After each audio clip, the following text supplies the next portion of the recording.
I woke alone in the barren world of ocean survival, 20 square meters of rock where no weed could grow. The panel rating Ye hang a dead man at combat power 5. After a lifetime crowded by people for my own good, I was half relieved. Then I raised a little octopus from a bean-sized juvenile until it could drill into a blue shadow octopus many times its size and tear it open in one blink. The loner who wanted only quiet had built a world and a friend nobody could take. Like the video, hit subscribe and the next part lands in your feed automatically. Easy trade. Before any of that landed, I was nothing. Let me start there. A string of mechanical chimes went off in my ears, and an enormous virtual screen bloomed in front of me, its surface scrolling with bright lines of text. The ocean survival game had begun, the screen told me, and my player survival tips were now active. Every player would be given a completely independent island out in the ocean, 20 square meters to start, expandable and reinforceable by spending materials. I could gather resources on my own island or carry them to the trade city to buy and sell, and once I finished my basic housing construction, I could claim a teleport pass to that city. The island was mine alone, safe from interference by other players, though the screen was careful to add that it was not an absolutely safe place because marine creatures could come to disturb me at any time. The last lines were the ones that mattered. A novice protection period had switched on, 24 hours long, and the rest could be explored by the player at leisure. Then came the catch the system wanted to be sure I understood, that the novice protection period only guaranteed dangerous creatures would not appear on the island, and not that I myself was safe. Reassuring. Truly. When the mechanical voice fell silent, the huge screen shrank to a small panel about 40 centimeters wide and 30 high, a return icon blinking in the corner to take me back to an overview page. I tapped it, and the screen flipped to that overview, where I found 5 categories laid out, 4 in the corners and 1 in the center. The middle held my personal information, the top right chat and notifications, the top left my personal assets, the bottom left island construction, and the bottom right the map. I asked myself whether I had crossed over into another world, or whether this was some alien game experiment, because the briefing was thin and it amounted to one absurdly tiny island per person, forcing everyone into island construction whether they liked it or not. I looked around and confirmed how small this place really was, so small that a few steps carried me to the edge, and one more step would drop me straight into the water. I pulled my gaze back from that dangerous black-blue sea and looked down at myself instead, taking stock of a large white undershirt, loose floral shorts, and a pair of sandals. The equipment in this world had clearly been digitized, but I still thought changing a man's clothes without asking was a little presumptuous. After that small private complaint, I let my shoulders drop and my body unwind. The worry about the future was real. I would not pretend otherwise, but underneath it sat something I had not expected, a quiet sense of relief at having left my old world behind. My name is Ye Hang, 19 years old, 183 centimeters tall, gentle-looking and in good health. I had not come from a good family, and for as long as I could remember, I had survived by reading the faces of the people around me, because if I upset the wrong one, I went hungry. Once the law put me in school, the library became the one place I loved, only because it was quiet there. At 16, I left school and went out to work, and over 3 years I drifted through several cities and learned how different regions lived, never once managing to truly fit in among people. I disliked having anyone press too close, and I hated most of all the ones who took my quietness as an invitation, who insisted it was for my own good, who pretended to be deaf and blind to every refusal and kept dragging me into the crowd anyway. So as I stood on this scrap of land in the middle of nowhere, I wondered, almost amused, whether my old dream of escaping crowds and forced company had finally come true. The panel filled in my own details for me, and I read them as my situation rather than a list of numbers. I was Island Master number 9911, the man called Ye Hang, with a combat power of 5, rated as a healthy adult. My island ran 20 square meters, flagged as extremely barren, a tiny patch where not even a weed could grow. My inventory held 10 slots and all of them said empty, and for equipment I had the attributeless novice 3-piece set on my back. My combat power was decent and my body checked out healthy, which I supposed were the 2 bright spots, because the island itself, reading as tiny and barren and unable to grow so much as a weed, was frankly a little miserable. I tapped return and opened the map. The island came up as a 3-dimensional model I could zoom in and out of and rotate however I liked, and on its surface a little white figure marked where I was standing right now. A small legend nearby explained the icons, the miniature houses, the supply crate markers, the separate symbols for trees, herbs, shrubs, fruits, grains, ores, and animals, none of which I had any of, because besides me the island carried only a thin skin of topsoil. Beneath that soil layer, all of 2 or 3 centimeters thick, lay the basic island foundation, and that could neither be planted on nor mined. No resources to start with then, but a prompt in the bottom corner of the map promised the supplies would refresh. They came at 4 times every day, 6 in the morning, noon, 6 in the evening, and midnight. And in each of those windows the island would refresh and leave behind at least 1 resource or supply crate. I had arrived at 11 in the morning, a handful of minutes had already slipped by, and the first refresh was now less than an hour away. I closed the map and opened island construction to see what I could actually build. The cheapest option was area expansion, 1 square meter for 2 units of soil and 5 of stone. After that came island reinforcement, a cubic meter for 10 soil, 3 wheat and 3 sawdust. Housing construction offered a level 1 wooden house for 100 wood, 10 straw rope, and 2 grass mat, or a level 1 stone house for 100 stone, 10 soil, 4 wooden plank, and 2 grass mat. Last was defense construction, a level 1 fence for 1 wood and 1 straw rope. I stood there in the middle of my island looking at all of it and owning the materials for exactly none of it.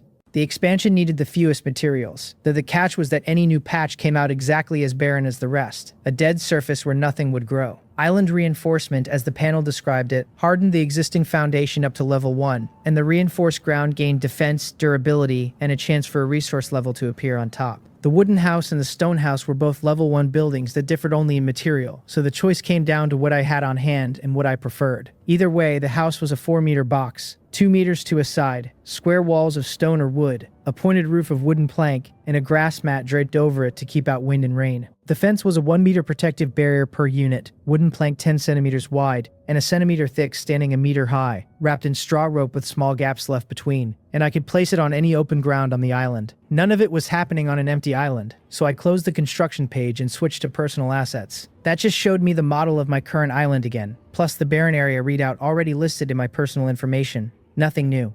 Once I had reviewed everything I could see and was satisfied I understood it, I finally opened the chat interface.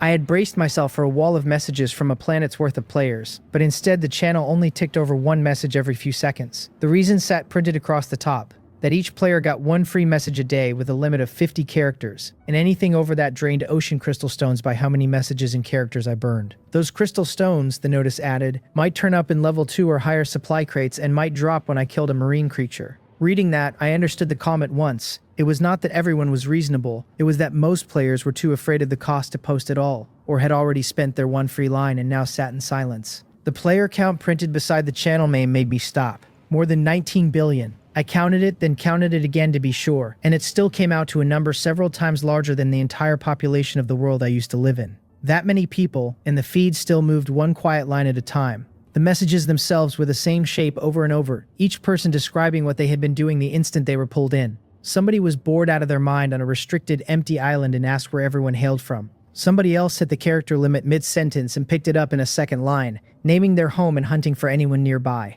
One was driving at a construction site and woke up here the moment they got in the car. Another was printing documents during late overtime. Another had just stood up from a blind date to go see a movie when the world swapped out beneath them. And one had simply been called on by a teacher to solve a problem in class. I scrolled and never found a single person trying to reach family or friends, only people venting feeling and worry, plenty of it laced with anger. Every player in the channel was nothing more than a string of numbers, no names, no profile pictures. There was no way to add friends and no way to view another player's information. When I scrolled back through the history, I found only the most recent 100 messages survived, each new one shoving the oldest off the end into nothing. Noon arrived, and a notification dropped onto the chat interface as a mechanical voice spoke in my ear, telling me the island resources had refreshed. My luck did not seem too bad, because 2 supply crates had appeared, one on my left and one on my right. The screen shrank to the size of my palm and floated up over my shoulder the moment I looked away from it. And since the island was so small, there was no searching to do. The crates were simply there. They were long crates of low-quality wooden plank gone grayish-black,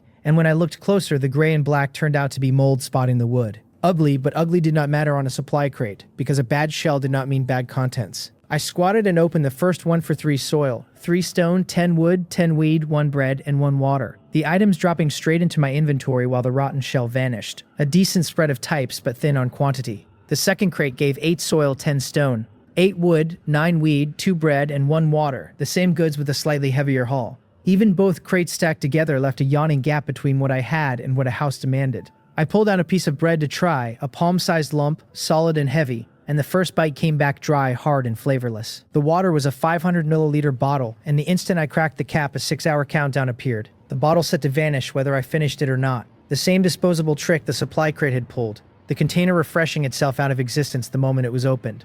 I left the materials alone for now and went back to the chat channel. Someone had pulled 40 units of wood but no straw rope or grass mat to do anything with it. And someone else was asking what sawdust even was, because they wanted to perform an island fortification and had wood but no sawdust. Where there were questions, there were answers. And after watching a while, I had the gist of it. So I took 1 unit of weed out of my inventory, a meter-tall handful of grass, and the moment it was in my hand, a small translucent prompt box opened in front of me. The weed registered as a level 1 material, and level 1 materials, it said, could undergo simple processing. I tapped the blinking simple processing line, and 3 options unfolded. 2 units of weed crafted into 1 straw rope, and 20 units of weed worked into a single grass mat. I put the weed away and drew a unit of wood instead, an unprocessed dry log 2 meters tall and 20 centimeters across, and its processing options offered me 1 wood ground into 2 sawdust, or 2 wood pressed into 1 wooden plank. The sawdust made obvious sense. Grind it up and you have shavings, but I genuinely could not work out how 2 whole logs collapsed into 1 wooden plank. Maybe the wood went to sawdust first and got pressed flat into a board. Either way, I decided I should stop staring and actually do something. I had 10 soil to spare, plenty of weed, and only needed 3 sawdust, so I planned to perform 1 cubic meter of fortification first. I ran simple processing on 2 pieces of wood, 4 sawdust appeared, and with 11 soil, 19 weed, and 4 sawdust on hand against requirements of 10, 3 and 3. I was clear. I picked a spot near the southern edge, tapped my finger to it through the island interface, and a square 3-dimensional marker locked into place. The panel confirmed the level 1 fortification complete, 1 cubic meter defense plus 10, fertility at level 1, with a chance for weeds or small trees to grow on that ground. The soil there thickened and settled, the loose drifting dust turning into real basic soil. I sat down beside the patch that might sprout grass, went back to watching the chat, and jotted down anything useful while I waited. After more than half an hour, sprouts broke the soil, the prompt naming them weed seedlings ready to be gathered in 1 hour. The weed did not even need planting, it grew on its own and harvested in an hour, which I liked. I watched 1 come up, then a second, then a third, and before the first had finished, a dozen had pushed through. 12 weeds filling that single square meter. The fortification was a 1 cubic meter cube underneath, but the part I could touch was only the 1 meter surface, the rest being buried defense the island would call on whenever sea creatures attacked. A little excited despite myself, I kept reading the channel and let the hour pass. When the panel finally flagged the first weed as level 1 and mature, I reached out, gripped it by the roots, and pulled it free with a small tug. Weed plus 1, gathering experience plus 1, and the moment that experience registered, my personal level information unlocked. The panel now listed 4 levels under my name: hunting at level 0, fishing at level 0, gathering at level 0 with 1 experience of 100, and planting at level 0, every one of them starting from scratch. No one in the channel had mentioned these yet, and I doubted that was because no one had found them. More likely the ones who knew did not want to share it, or had already burned their 1 daily message, and could not say more. 11 weeds still stood in that square meter. They had not matured in unison, so I watched for whichever was ready and pulled them 1 at a time. 12 experience, and 12 units of weed in total. And after a half-hour cooldown, a new crop sprouted in the same ground. I had no soil left for another fortification, so I just stood watch over the single patch, finishing a full crop roughly every 2 hours. From noon to 6 in the evening, the count of weeds that came up each cycle was random, and I harvested 39 all told for 39 gathering experience. 6 in the evening, and the island refreshed again. In the very spot I had just stripped of weed, a small tree had appeared out of nowhere. A clean-looking wooden supply crate sitting at its base, and 2 more of the grayish-black crates had refreshed on the empty ground elsewhere. I opened the 2 ugly ones first and pulled basic supplies as expected, then went back to the tree and lifted the clean wooden crate. It was a level 2 supply crate, and the difference was night and day. A felling axe, a piece of flint, 28 soil, 53 stone, 40 wood, 46 weed, 2 jam-filled bread, 6 berries, and 3 water poured into my hands. The felling axe was an axe for cutting trees with a durability of 100, each swing against a tree costing 1 to 3 durability and other materials draining it by their toughness. The flint was a level 2 special ore that might be needed to craft weapons and could be combined with iron ore into a flint lighter. The berries were a level 1 fruit off a common bush, edible raw or processed as an ingredient, and the jam-filled bread was sliced bread with jam added for a better taste. I checked the new items, tucked them back into my slots, and carried the axe to the small tree the panel said I could fell. I swung at the trunk near the ground, the axe biting in, and got 1 wood and 1 gathering experience for it. I checked my slots and saw the wood had gone up by 1, then looked back at the tree, which carried a single notch and yet stood there exactly as before, and I just blinked at it. I had assumed a unit of wood meant a whole log, since this little tree was the same 20 centimeters across. But here I had taken the wood and the tree still wanted cutting. Finding that more amusing than frustrating, I kept swinging, stroke after stroke, wooden experience ticking up with each, until after 15 units of wood the tree vanished all at once and a pile of branches dropped at my feet. My 10 inventory slots were already full, so the branches simply scattered on the ground, and when I picked one up to look, I understood it was the crown coming down after the trunk was gone. The branch was a level 1 material, processable into 1 portion of sawdust or burnable as fuel. Nothing remarkable next to wood, but useful enough. A glance at my panel showed combat power still at 5, gathering now at level 0, with 59 of 100, all 10 slots crammed with flint, soil, stone, wood, weed, bread, water, sawdust, jam-filled bread, and berries. The axe in my hand, the loose branches on the dirt. Still 5 wood short of a small wooden hut, and with no refresh due I had no way around it. So I ground the 5 branches into 5 sawdust and stored them. Then I opened island reinforcement again and hardened another 2 cubic meters beside the first patch, which ate 20 soil, 6 weed, and 6 sawdust, clearing the sawdust out and freeing a slot. I put the axe away. No creature was coming onto this speck of an island for now. All I had to do was watch the clock and harvest the wild weed every couple of hours. It was past 7:50 and the sky had gone full dark, the waves breaking around me carrying strange noises from things moving in the sea. With 3 patches of grass growing ground now, this batch gave me 31 weeds and 31 experience.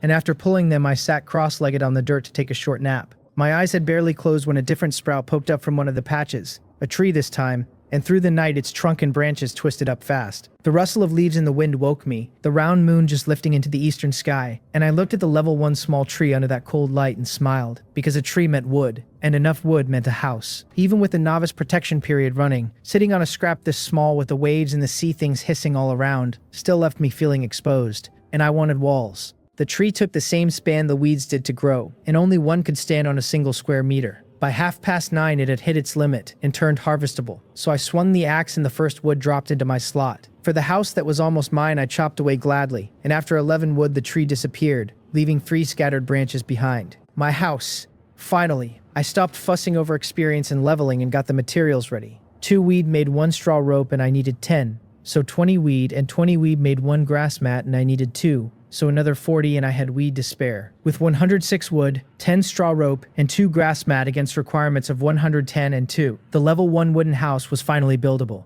The 3 reinforced patches had defense, but I was reluctant to give them up to a house, so I opened the construction interface and tapped the blueprint down on the open ground to the north instead, a box only 4 square meters across. The dust cleared, and there it stood, a square wooden house 2 meters to a side, a grass mat draped over its peaked roof, facing south. A single wall being only 2 meters wide, the wooden door took up half of it, a flimsy thing a meter wide and 2 meters tall, with a small window beside it half a meter wide and a meter high. The basic house was built, and the panel told me a novice gift pack had been issued, since my inventory had no room. A small red box tied with a yellow ribbon dropped straight into my hand. I opened the novice gift pack, and my island instantly piled up with goods. My inventory slots went up by 2, a Trade City teleport pass and 10 ocean crystal stones landing in the 2 new spaces. And then came 4 processing tables, each 2 meters long, 1 wide, and 1.5 meters high, a semi-finished product table, an equipment table, a furniture table, and a food table. They scattered as they spawned, mostly onto the island but a few hanging out over the open water, and the sight of them teetering over the sea sent me straight into the construction menu to expand my island in a hurry. Soil and stone were no problem,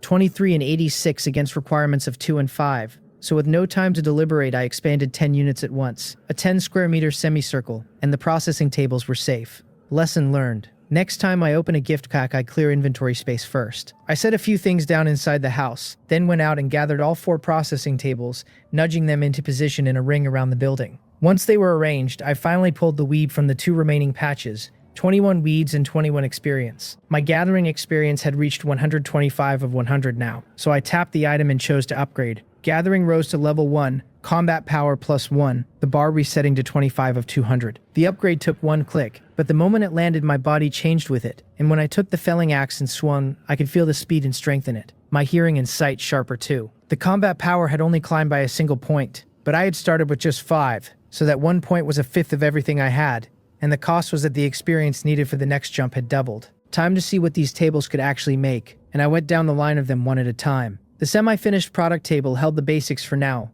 Straw rope, grass mat, turf, sawdust, wooden plank, wooden stick, stone brick, pebbles, and stone slab, with anything further locked behind recipes I would have to find. The equipment table offered straw shoes, straw hat, grass basket, fishing rod, and wooden stick. The furniture table a single wooden plank bed and a straw mat. The food table jam and jam bread. Everything on display was made from level 1 materials, the starter recipes bundled with the tables. And from here on, whether for equipment or even semi-finished goods, I would have to learn the right recipe before crafting anything new. A bed first, even a plain wooden plank one, since anything beats sleeping on the floor, and the furniture all carried bonus effects. The wooden plank bed wanted 5 wooden plank and 2 straw rope over 10 minutes, and resting on it gave a 5% boost to physical stamina recovery. The trouble was wood. 2 wood per plank and only 6 wood in my slots, so the bed had to wait until I gathered more. I looked over my novice 3-piece set instead. It was not cold here, but the big undershirt, big shorts, and floppy slippers were genuinely awful. Straw shoes were within reach. 50 weed and a 3-minute craft for movement speed +1. Defense +1 when worn, and a durability of 100, so I had 75 weed and crafted them without hesitation. While they cooked, I read through the rest. There was almost nothing I could make yet,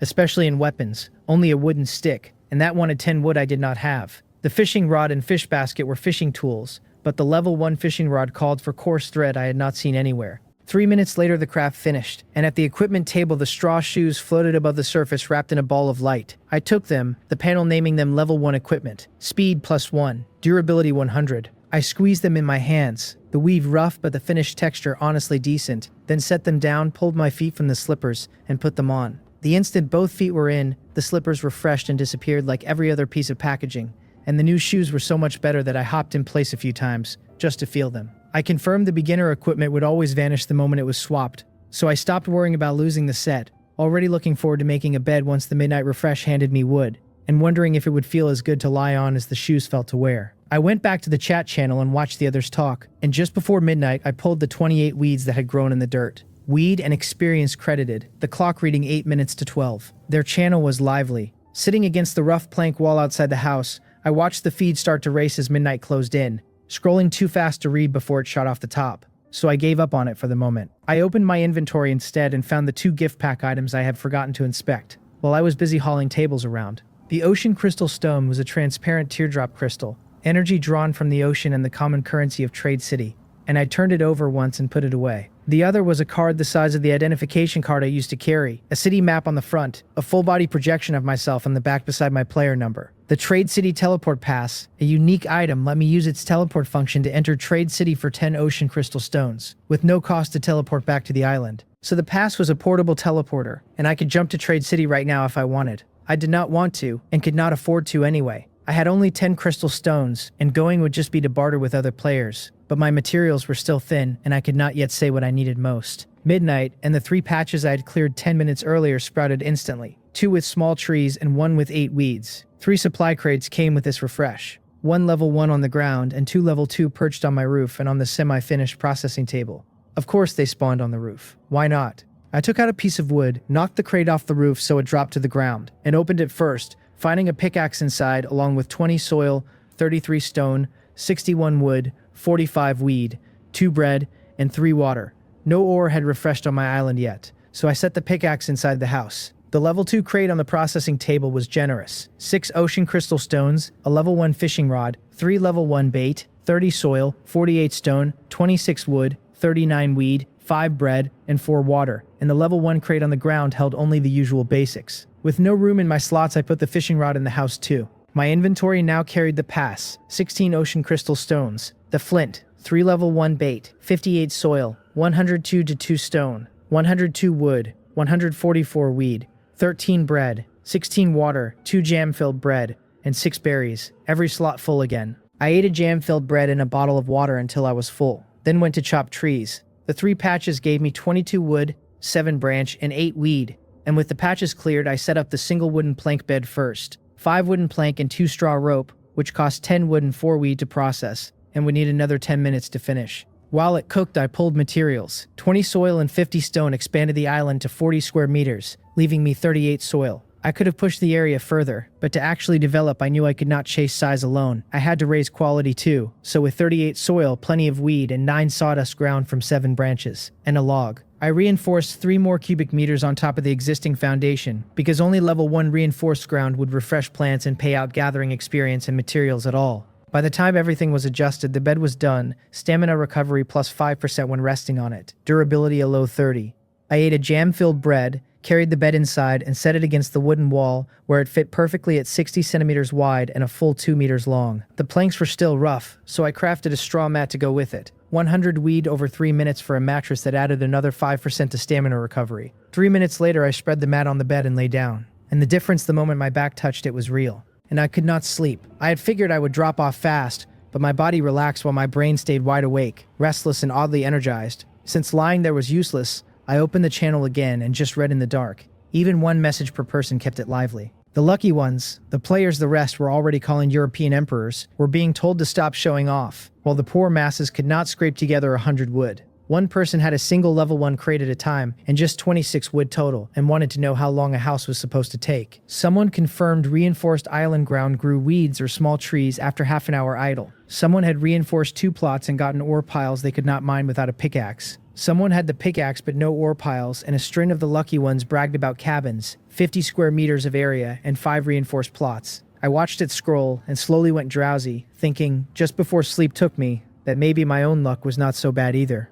I slept 1 hour and 3 minutes. Up past 1:40, I grabbed the axe and opened the door, and the 3 small trees and the weed across 3 patches were enough to make the salty night breeze feel almost good, because you needed a foundation first before you could pull more out of this place. The chopping rang out, wood filling my slot, then the branches, then the weed. 6 patches yielding 23 wood, 11 branch, 31 weed, and 65 gathering experience for 1 wave. My gathering sat at 155 now, 45 short of the next level. The axe had little durability left, so I went back in, shut the door, lay down, and dropped off fast this time. I woke again half an hour on, saw the time, and went back to sleep. Around 3:40 I climbed up and cleared the weed off all 6 patches quick. 59 weed and 59 experience, and that filled gathering to 214 of 200. Gathering leveled up to level 2, combat power +1. The bar resetting to 14 of 400, the next climb steeper again. With no alarm clock and no wish to miss a harvest, I lay back down. From early morning to just before 6 my sleep came in pieces.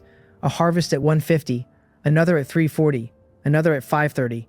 At 5:30 I pulled 33 wood, 10 branch, and 25 weed, and the axe finally died, the small tree left full of cracks but stubbornly standing, until I kicked it down. Trees knocked over by foot still paid out materials, though under normal conditions you could never bring one down that way, unless it was already chopped to the last stage. By then the sky had begun to brighten, and I did not lie back down. 6 in the morning, and the orange-red sun climbed the eastern horizon as a new round of supplies refreshed. Among the 6 patches, one held a pile of stones over half a meter high. My first ore pile, marked as level 1 and requiring an iron pickaxe to gather. I left it for the moment and opened the crates first. 2 this morning, 1 level 1 and 1 level 2. The level 1 gave the usual basics, and the level 2 was rich. 5 ocean crystal stones, a felling axe, 1 coarse thread, 21 soil, 42 stone, 44 wood, 35 weed, 10 berries, and 2 water. Crystal stones were good luck, and so were the axe and the coarse thread. But what I wanted most right then was the soil, because with 35 more I could reinforce 3 more cubic meters of the island's volume. Not just for the surface to grow plants, but for the whole island's safety, since this foundation layer was the only thing I could actually reinforce. 30 soil, 9 weed, and 9 sawdust later. The new reinforcement was done, and I finally started gathering. I pulled the weed, chopped the small trees, and swung the iron pickaxe into the ore pile. Across the 6 patches I took 18 weed, 38 wood, 13 branch, 9 stones out of the ore pile, and 2 iron ore. Iron ore was a level 2 material with a chance to appear in a level 1 ore pile. Luck depended in the end. And the higher an item's quality grade, the more experience it paid. Level 2 iron ore giving 5 each, so those 2 were 10 on their own, and with everything else this wave came to 88 gathering experience. The novice protection period showed a little over 5.5 hours left on its countdown, since I had entered this world at 11 in the morning. I sat down with bread and water for breakfast. The sandwich bread already gone from the night before, so it was the chewy plain loaf in one hand and water in the other, as I walked to the edge of the island. The sea breeze carried its salt, and the water that had crashed all night lay calm now in the daylight. As far as I could see there was nothing but ocean, and I ate slowly, wondering whether all the players shared one sea or whether each of us sat in our own separate space, untouched by the rest. After a few blank minutes staring at the water, a chat post about someone landing a good material while fishing gave me an idea. I had never actually fished, but the post about a level 2 material pulled from the sea had others chiming in with tips, and with nothing else to do, I was willing enough to try. The level 1 fishing rod could be used for fishing, caught level 1 to level 2 items, ate 1 bait per cast, and had a durability of 10, which by those players' accounts meant 10 casts before it broke. I only had 3 baits, so the durability did not worry me yet. I spent 50 weed to make a grass basket, which was just a level 1 fish basket, then took the rod and bait to the edge, hooked the bait, and cast the line into the seawater. The rod was crude, a 2-meter slender pole with a piece of coarse thread tied to the tip, and a small hook on the far end. A wooden ball threaded onto the line a hand's width above the hook for a float. Crude meant weak at luring fish, so I sat there a dull half hour, watching the channel without losing track of the water. The float twitched, the rod gave a faint pull, and I flicked my wrist and yanked the catch up. Fishing successful, the panel said. Ocean's gift +1, fishing experience +1, I looked at the small glass bottle now sitting in my grass basket and wondered if somebody out here was actually playing message in a bottle, but since it counted as an ocean's gift, I figured I would open it. I kicked up the 10-centimeter glass bottle, pulled the stopper, and tipped out the rolled paper inside, the bottle vanishing as I took hold of a palm-sized note. The note was a survival tip, telling me to hurry and expand my island's area because at 100 square meters, my island's safety would gain a new enhancement. The writing broke into individual characters and flew into the virtual screen, the chat interface switching itself over to the game notification category, where a bookmark icon appeared, and clicking it pulled up a fresh list holding just this one gift. 100 square meters then. It seemed certain development milestones had to be reached before I could enter a new stage. I hooked the bait back on and cast again, marveling to myself that this world even built hints into its growth, and waited over 10 minutes before the float sank. Fishing successful, small crab +1, fishing experience +1. Inside the basket, a small crab no bigger than a fingertip crawled back and forth, unable to climb out no matter how it tried. A small crab was a level 1 marine creature that could be made into food or processed into bait, the panel told me. And tiny as it was, anything I could catch had some use, though I had no idea how many of these it would take to fill a plate. I had no recipe to cook it and no formula to turn it into bait yet, so I left it where it was. With my last bait on the hook, I cast once more, and this time I waited until the weed in the dirt had nearly matured before the float finally sank. Fishing successful, level 2 flower pot +1, fishing experience +5. A round flower pot 20 centimeters deep and 30 across, bigger than the grass basket itself, appeared right on the basket's rim. This ocean really was rich, handing out a tip, a crab, and now a flower pot. And remembering the players who claimed they had fished up supply crates and stones, I could only conclude that in this world anything was possible. The flower pot could hold level 2 soil and once filled could be used to plant level 1 to level 2 plants, which told me planting here would likely demand exactly this kind of item, even if I had no idea yet where level 2 soil came from. Good stuff, whatever it turned out to be. All 3 baits spent, I carried everything back into the house. With no formula, I left the small crab in the grass basket, which said it could keep a creature alive for 24 hours, and I set the flower pot in the corner with the rest. Then I went back out to pull weed and chop wood, with 9 patches now able to grow plants. Maybe ore piles too. The haul beat anything before. 2 trees, 24 wood, 5 branch, and 69 weed across 7 patches. 97 experience in all. Once I had tidied that up, I looked at my materials in the channel chatter and decided to use the time to visit Trade City.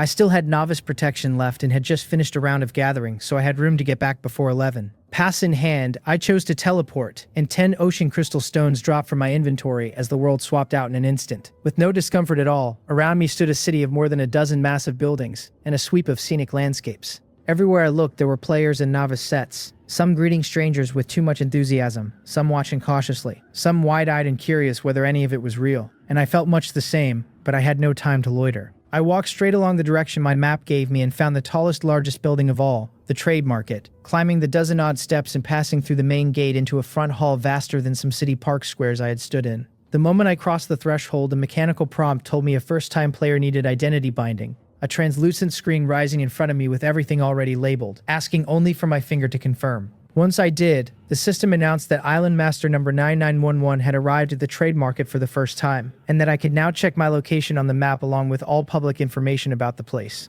The screen shifted into a detailed trade market map, and wherever my gaze settled, a label for that spot bloomed open. The trade market had 9 floors, and to climb the stairs to a higher one, a player had to spend a set amount inside the market, the only restriction I could currently see being the stairs to the second floor, which demanded 10,000 ocean crystal stones of spending. The first floor split into 6 areas, the largest being the hall I stood in, with 5 great gates around it leading to the sales area, the recycling area, the appraisal area, the auction area, and the stall area, each described on the map. The sales area was the market's own item shop, its stock refreshing every hour, paid for in crystal stones, the items random, the quantities random, the prices just as random, and once a thing sold out, I would have to wait for the next refresh. The recycling area let players trade items for crystal stones at 70% of the last 3 days' average auction price, a low rate for anyone too desperate to wait. The appraisal area charged crystal stones to identify unknown items by their level, with a pointed note that a high-level item would not necessarily prove valuable once appraised. The auction area let players auction items at a starting price the area generated by scanning, for a duration the seller chose. The longer the listing, the higher the fee. And the stall area let players rent 1 cubic meter stalls for crystal stones to set up their own exchanges, either paying for a hosting service or standing the stall themselves to negotiate prices in person.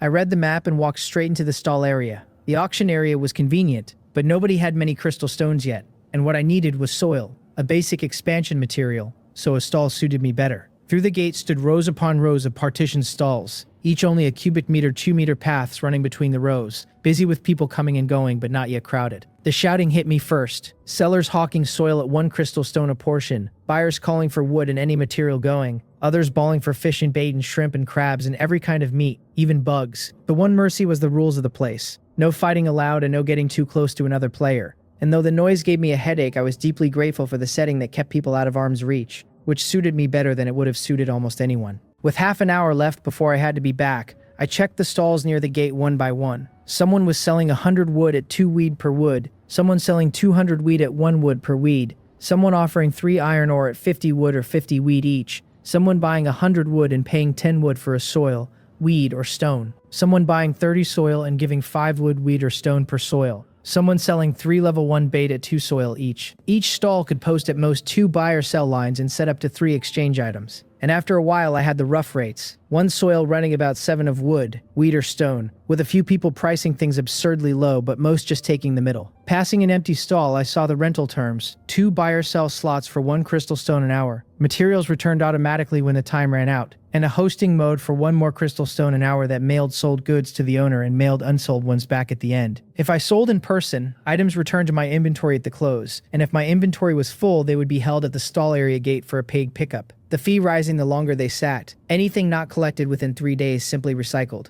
The world clearly did not want players using the stalls as free storage, since with limited slots someone would otherwise be tempted to stash goods here forever. A dozen minutes to 11, so I rented a stall, 1 crystal stone deducted on the spot. I wanted soil and nothing else, so I set both lines to buying soil, one buying 40 soil at 7 wood each, the other buying 36 soil at 7 weed each, putting the wood and weed up separately so the stall would not shut down halfway, because one material ran dry. Even if all the wood went, the weed could keep the stall running. With the exchange prices set, 280 wood and 252 weed left my inventory at once, and I set 1 hour of hosting, 2 crystal stones total, then turned and walked out of the trade market and activated the teleport home from the gate. At 11 sharp the announcements came. The novice protection period had ended, and the ocean survival game had officially begun. Marine life free to attack at any time. The system telling me to strengthen my island foundation, expand my area, ready my weapons, and struggle to survive in this endless sea. That danger was approaching, and I had no other choice. Comforting as always. I stood on the island, which looked exactly the same, and looked out at the sea, and it was quiet as before. A soft breeze and not even a wave. The channel told a different story. Plenty of players already reporting attacks, fish gnawing at their foundation stone, octopus tentacles hauling themselves up onto islands, fish in the water spitting at people. I held a wooden stick, a level 1 weapon, blunt damage +1, weapon strength +1, durability 100, that I had crafted before setting up at Trade City and taken in hand on my return. And I looked around to confirm there was no danger before going back to the front of the house. The threat was clearly random then, and spawned where it pleased. Just as I had decided nothing was coming, an attack notification popped. The island foundation on the east side under assault. I carried the stick over and found a large crab at the edge of the foundation, waving its claws, climbing up, jabbing at the stone of my island. The panel named it a level 1 sea crab, health 100, one of the more common creatures in the ocean. Its claws dangerous, and now it had set its sights on my island. It was grayish, its shell larger than a fist, and where it had climbed up I could see a few small scratches scored into the foundation. Not broken yet, but if I let it keep knocking, that stone might well take damage and vanish. I did not bother with the stick. I took out a branch, tested its weight, crouched, slipped it under the crab, and scooped sharply upward, flinging the thing that had been knocking on my foundation more than 10 meters into the air before it could strike again. It fell from that height and smashed onto the barren surface, only shallow topsoil and stone to land on, and a red -100 flashed over it. Killed level 1 sea crab, the panel read. Hunting experience +1, level 1 crab claw +2, level 1 crab shell +1. So it actually worked. I had assumed killing it at the edge would just knock it into the sea, and that gathering from a carcass would be near impossible out in the water. But instead the fall itself had done the job. Branch in one hand, stick in the other, I looked at the claws and shells scattered on the dirt, gathered them up, and went to put them in the house, since my inventory was still full and the drops had landed on the ground rather than in a slot. Counting as an attack, this also let me lean against the wall and open the map to check my island, where I could see the crack in the foundation had not closed, and a scratch mark now sat above the spot.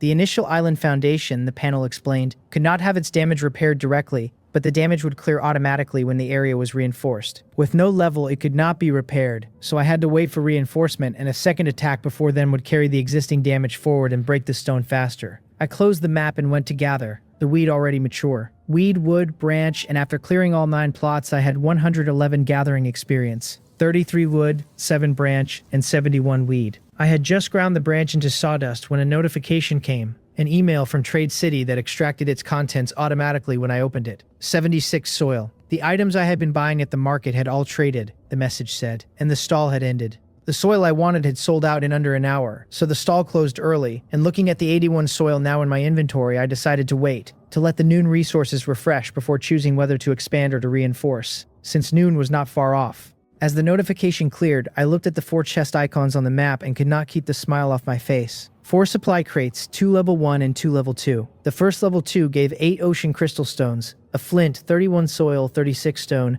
42 wood, 42 weed, 1 jam-filled bread, 2 berries and 1 water. The second level 2 excited me far more, because it held a level 1 bait recipe and a level 1 storage box recipe, exactly what I needed, alongside its soil, stone, wood, weed, and water. I used both recipes at once, then opened the 2 level 1 crates for another 18 soil, 23 stone, 25 wood, 35 weed, 2 bread, and 2 water. My inventory now ran the pass: 19 ocean crystal stones, the coarse thread, 149 soil, 217 stone, 138 wood, 194 weed, 1 jam-filled bread, 15 bread, 23 water, 18 berries, and 37 sawdust. The earlier iron ore and the flint that had spilled on the ground both went into the house. Looking at all that soil and the 3 ore piles freshly refreshed, 100 square meters of island did not seem so hard after all. The iron pickaxe burned durability fast. I had mined 3 ore piles with it, and it was down to 6 points, and I was certain that if more ore piles came, I would be stuck without one, because the trees I could kick over once they were notched to pieces, but an ore pile would not give me a single stone if I tried to pry it with my hands. The 3 piles had paid 33 stones and 3 iron ore, that and the rest coming to 48 gathering experience. After clearing them, there were still 2 trees and 4 weed plots nearby, and cutting and pulling those gave 20 wood, 5 branch, 46 weed, and 71 gathering experience. I opened the construction list. My island sat at 40 square meters and needed 60 more to reach 100, and I had soil to spare but still came up 10 square meters short of stone. Even short, I decided to expand first, figuring it would balance out after I opened the supply crates that night. And after less than a minute of hesitation, I chose to expand the area by 50 square meters at once. 100 soil and 250 stones spent, the island stretching out. 90 square meters was only larger by comparison though, and in plain terms it was still no great expanse. I admit I am a little obsessive. If there are resources, I want every last one of them, and if there are materials, I want to spend them making my home safer. I wandered the edge of the newly expanded island with my wooden stick, grumbling about having nothing to do,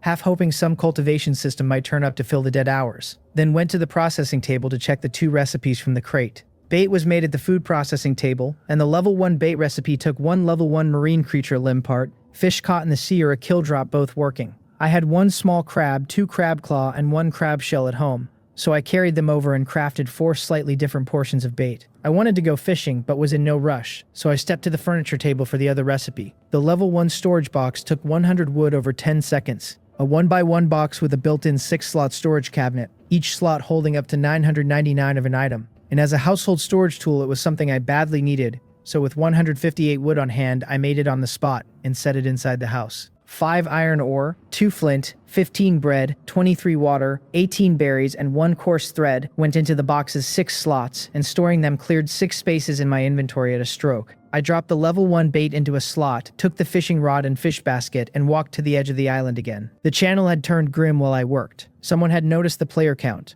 alarmed that in just an hour it had fallen by over 500, and asking whether everyone was truly in such danger. Another shrugged it off. 19.5 billion players and a few hundred dead, and asked whether that was even a lot. A third did the arithmetic. Over 500 in an hour and a half, about 400 in an hour, 10,000 a day, and a fourth ran it further. 10,000 a day against 19.5 billion players, come into nearly 2 million days, and asked again whether that was a lot. A fifth cut through it, pointing out that everyone had called this just the beginning, and people were already dying, and asking the ones who said it was nothing whether they truly believed only others would die. As I cast my line, the whole feed slid into a debate about the dying, no one knowing anyone else, and with only one message to spend, people were saying things they might never have said otherwise. Some argued daytime should be easy to defend, and that a death count this high during the novice period was already bad. Others said death was simply the point. The game had announced from the start that letting players die was its goal, and gradually someone raised the question of why players had been dragged in at all, the topic twisting through one turn after another while I fished. Fishing successful. Small green fish +1. Fishing experience +1. A finger-length fish flopped around in the grass basket, and though it kept thrashing, the level 1 basket kept any caught fish, shrimp, or crab alive for 24 hours, so it was not going anywhere. The small green fish was a level 1 marine creature, edible as food or processed into bait. I reeled in, attached fresh bait, switched to the map to confirm my island was not under attack, and cast again. This time the bait had barely been under a minute before the float plunged hard, the water shaking violently. A big fish. I grabbed the rod, ignored every notion about playing a big catch slow, and flipped the thing straight onto the island. A koi over a meter long, red and black and white, hit the ground and refused the fish basket, jumping in place and gearing up to come at me instead. The panel named it a level 2 koi, health 500, with a chance to bite during fishing, and killing it granted 1 level 2 koi treasure chest. A koi, a special creature that dropped a treasure chest on death, and even one of those could surface in my sea. I stood with my wooden stick and tapped to upgrade gathering on the spot. Combat power +1 more feeding into the stick in my hand, and swung down at the fish's head. My 8 combat power plus the 1 attack from the weapon halved its 500 health in a single strike, and before the koi could leap up, the second strike landed in the same spot and cleared the bar. 2 consecutive hits to the head, 500 health gone, the way a fishmonger at a market does it. Because to kill a fish, you strike the head. Killed level 2 koi, hunting experience +5, fishing experience +5. Level 2 koi treasure chest +1. The health bar emptied, and the koi left no corpse, only a square half-meter high treasure chest sitting on the ground. I set down the stick and rubbed my hands together, hoping this koi would earn its reputation for luck. I crouched, reached out, and the lid of the chest pushed open, a burst of colorful light flying out as a book dropped into my inventory. Opened the level 2 koi treasure chest. The panel said, Obtained Cultivation Skill Book, Body Strengthening Technique. A cultivation skill book. I stayed crouched while the emptied chest vanished, hardly believing I had actually pulled a cultivation skill book. I put away my fishing rod and creel first, walked back to the front of the house, and only once my things were stowed did I take the book out to examine it. It was 20 centimeters long and 30 wide, just a few thin pages, the cover reading Body Strengthening Technique, a skill book that required cultivation to achieve the effect of self-enhancement. The moment I reached out to lift the cover, the book broke into light and dispersed. Learned cultivation type skill, body strengthening technique. A new skill category appeared in my personal information, and clicking it open showed me the details. Body strengthening technique was a continuous enhancement skill that required completing a full set of standard body strengthening training to gain self-enhancement. The base effect granting combat power plus 0.01 for each completion. So completing the cultivation 100 times added a full point of combat power. And I thought rather well of a method like that, because even at 1/100th of a point per set, the skill carried no upper limit at all. Resources on the island were limited, and since I could not go diving into the sea to hunt for supplies, the empty hours had so far gone to browsing the chat channel. Now I had a way to fill them. The weed and small trees still had over half an hour before they could be gathered, so I stood in the clearing beside the house and gave it a try.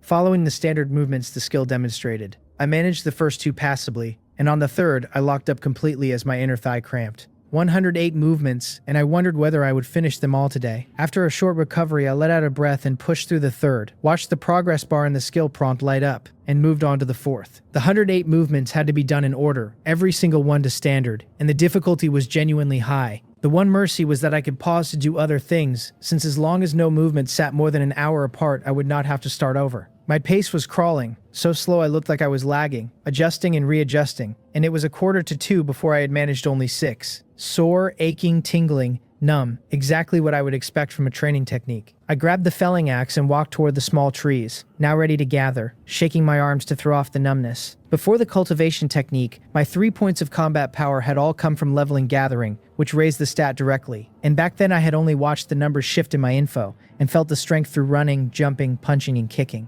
Both methods improved me, but the feeling off the cultivation technique was far stronger. After a stretch of chopping, I had 43 wood and 11 branches from the 4 small trees, and the weed across the 5 plots was sparse this round. Only 46, all of it gathered in under 5 minutes for exactly 100 gathering experience. With gathering done, I checked my inventory and found 2 bait left, so I used the small blue fish in my creel to craft 1 more for 3. The fishing rod had 5 durability, and I decided to spend these 3 bait now, since carrying different types of bait was eating too much space. Before fishing, I did not forget to complete the 7th training movement, then sat down with the rod and started to fish, needing to stay calm for it, which left me browsing the channel once again. I locked onto the points, scrolling up the moment I opened it. Someone shrugged off a death, saying that since the 2 had gone for a duel, dying on the stage was their own fault. Another corrected it, that the duel standard was combat but the man had committed murder, and that maybe neither side had fully understood the rules. A third scoffed that each person spent 10 ocean crystal stones to enter a fight and surely knew the rules, and that people only stop repeating themselves in chat because words cost money. Every 5 extra words a crystal, even under 5 words still counting as 1.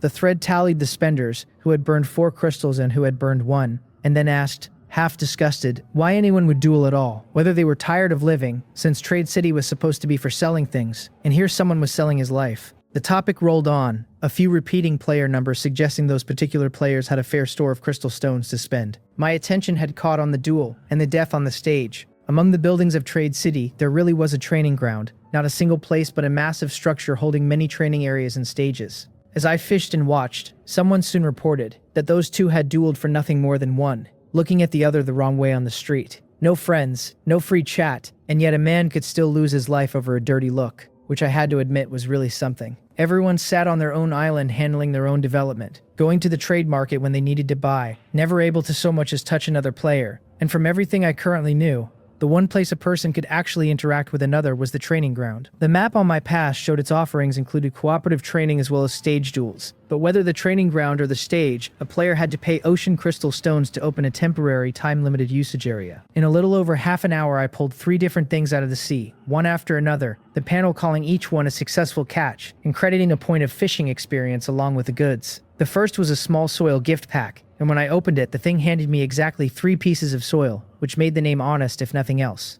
The second was a level 1 supply crate, identical to the ones that spawned on the island on their own, packed with 6 soil, 12 stone, 8 wood, 8 weed, a loaf of bread, and a bottle of water. The third was the best of the lot, a food recipe, and when I read it, the panel laid out a dish called fish with scallion oil, a level 1 plate built from 1 level 1 fish, 1 cooking oil, and 1 scallion, granting recovery speed plus 10% for 10 minutes. The catch was that I had never seen cooking oil or scallion anywhere, not on my island and not in the trade market stalls. A recipe with no way to make the ingredients was just a slip of paper for now, so I learned it anyway and set the whole idea aside. I put the fishing rod away and went back to the open ground beside the house, because my real plan for the day was to get through all 108 movements of the body strengthening technique at least once. It was brutal. Just adjusting my posture for a single movement ate so much of my stamina that after 5 or 6 I had to stop and rest, my legs shaking under me. I pulled out a jam-filled bread and chewed at it slowly. The bread's soft enough, but my whole body's so tired that even my jaw wanted to quit, my arms and legs already done. I took 16 berries, worked them into 4 portions of jam, added 4 loaves of bread, and made 4 more jam-filled breads at the food table, stowing 3 and keeping 1 in hand with a bottle of water as I leaned against the wall and looked out at the far line of the horizon. When the bread was gone and the bottle drained and refreshed itself out of existence, I stood back up. Past 3:20 in the afternoon, so the 9 reinforced plots were due for another round of gathering. I weeded and felled the small trees, then kept working through the cultivation movements one at a time in between. And after 5 in the evening, a fresh wave of growth came up to gather until 6 on the dot, when the system told me the island resources had refreshed. A level 2 supply crate spawned right under my foot the instant the refresh hit. I was mid-movement, balanced on one leg with the other dragged almost to the standard angle, when a box simply appeared beneath me and nearly put me on the ground. I hopped to catch my balance, swore at nothing in particular under my breath, and squatted to crack the thing open. It gave me 9 ocean crystal stones, a felling axe, 3 iron ore, 29 soil, 58 stone, 41 wood, 39 weed, 5 bread, and 2 water, all of it pouring straight into my inventory. 3 crates had spawned with this refresh, 1 level 1 and 2 level 2. The level 1 was the usual basic spread with the quantities nudged around and nothing new in it. But the second level 2, the one out at the edge, made my eyes light up, because it carried 10 ocean crystal stones, 5 cabbage seeds, and a level 1 pickaxe crafting recipe sitting on top of its soil and stone and wood. Crystal stones, seeds, and a recipe in one box. My luck, it seemed, was holding. I checked my panel and read it as my own situation rather than a wall of fields. I was Island Master number 9911, Combat Power 8, with hunting at level 0, fishing at level 0, gathering at level 3, and most of the way to its next jump, and planting still at flat 0. My island ran 90 square meters, 9 of them reinforced to level 1, with a level 1 wooden shack on it. My 12 inventory slots held the teleport pass, 38 crystal stones, the cabbage seeds, iron ore, soil stone, a heap of wood, an even bigger heap of weed, sawdust, branch, and the felling axe, and I still wore the novice vest, novice shorts, and my level 1 straw sandals. I stowed the haul, dropped the bread and water into the storage chest, and learned the level 1 pickaxe recipe on the spot. It wanted a fair bit of iron ore, so I dug out the 5 iron ore I had saved earlier. Once my slots were tidy, I went and pulled the weeds and felled the trees that had grown back in the plots, banking another 105 gathering experience along with 35 wood, 8 branches, and 62 weed, then hurried back to stand straight and push through the next cultivation movement. That bought me an hour of rest. I opened the island interface and tapped area expansion, hoping privately to time it so I caught an extra wave of refresh. I had been trying to clear every plot the moment its plants matured, because during a scheduled refresh, a plot would turn its contents into gatherable goods, whether it was empty or only just sprouting. So an empty plot was a wasted plot. People in the chat channel had said that an ore pile left in a plot with no pickaxe to mine it would still be sitting there after the refresh, unchanged, and someone had supposedly proved it by scratching an axe mark on a pile and finding the same mark there after the next window. I set the expansion patches on the map 10 times in a row, pushing the island out to 100 square meters. The moment the area hit that number, light flickered across the water all around the edge, and a notification told me my island had reached 100 square meters and opened a new chapter, that my efforts would eventually be rewarded, and that a reward pack had been issued. The pack dropped into the last open slot of my inventory, and the island itself began to change under me. Seawater washed over the foundation stones at the rim, and the ring of square stacked stones that had looked like a blocky body parked on the surface sank and spread at its edges, high at the center now and low around the perimeter. The outer stones lay flush with the water, and now and then a ripple crawled up onto the shore on the wind, held a moment, and slid back. Same size, but it finally looked like a real island instead of a hollow box floating on the sea. The next morning the panel told me what the change had bought me, naming the place an extremely barren micro-island, 100 square meters total, 64 of them island land, and 36 of them barren beach. From utterly barren to extremely barren, I thought, standing in the center looking at the 9 plots that had not refreshed at all, which meant I had been overthinking the timing earlier. No real loss, since I would have to gather the ground sooner or later anyway, and the island's description had crept up a notch in the bargain. More than that, a new stage had opened, because a beach had finally appeared, and the panel was blunt about it. Only an island with a beach truly counts as an island. The beach came labeled as barren, the marine life carried in by the tide having no interest at all in a weedless stretch of sand. Reinforcing it was a different recipe from island reinforcement. 1 cubic meter wanting 2 turf, 5 pebbles and 5 sawdust, and turf and pebbles I had to make myself. 50 weed processed down into a single unit of turf, and 5 stone pressed into 1 unit of pebbles, both quick jobs at the processing table. Curious how much 1 unit actually came to, I processed both with my bag already full, so the 2 semi-finished piles sat on the ground beside me. A pile of pebbles was about the size of a single keystone, and a turf squeezed out of 50 weed came to maybe half a meter square, tougher than the straw mat on my bed even though, being a semi-finished material rather than a household item, it carried no buff. The math was steep, 2 turf needing 100 weed and 5 pebbles needing 25 stone, but I had the materials, so I picked a spot and ran the beach reinforcement. The panel named the result a level 1 reinforced beach, a barren stretch with only a little turf and gravel, and noted that perhaps a level 1 marine creature might be willing to crawl up for a look now. I walked over to the 1 CT patch, half turf and half gravel, the look of it already a real improvement on the bare sand, and as if on cue, a small shrimp washed up on a wave, stopped on the turf, and burrowed in with a few flicks of its tail. I could see it shifting around under the turf, treating the spot as a temporary nest. The panel read it as a level 1 small shrimp, health 50, a marine creature with a stay duration of just under 4 hours ticking down. Creatures that washed up on the beach like this would not attack the island, but each one carried a clock, and if I left it too long it would simply return to the sea when the time ran out. To me, this 3 centimeter small shrimp was 1 unit of bait plus 1 point of hunting experience, and when no actual attackers were coming, small shrimp and small fish and small crab were the cleanest way to stack hunting. I crouched, quick with my hands, pinched the small shrimp by the head, and crushed it between my fingers, since 50 health was only health and meant nothing for defense. The panel loved the kill and the experience, and I carried the ruined small shrimp to the processing table, where the bait it made still looked like a small shrimp. I left the bait sitting on the table without taking it out, since the single processing slot had nothing else to do, and turned my attention back to reinforcing real soil I could gather on. I had plenty of material and no plan to expand further, so I reinforced 8 plots straight, bringing the reinforced ground to 17 plots laid out in 3 rows of 6, 6, and 5. A little past 10 past 6 in the evening, with nothing sprouted yet, I stood off to the side and went back to stretching and working through the technique. A few movements, a few minutes of rest, then a few more. My stamina drained fast and my hunger came on faster, and by not quite 10 at night I was uncomfortably empty and ate 2 more jam-filled breads. Starting around the 90th of the 108 movements, my whole body was one long ache, and I gritted through the last of them just before midnight. The panel crediting 1 full practice of the body strengthening technique in combat power plus 0.01.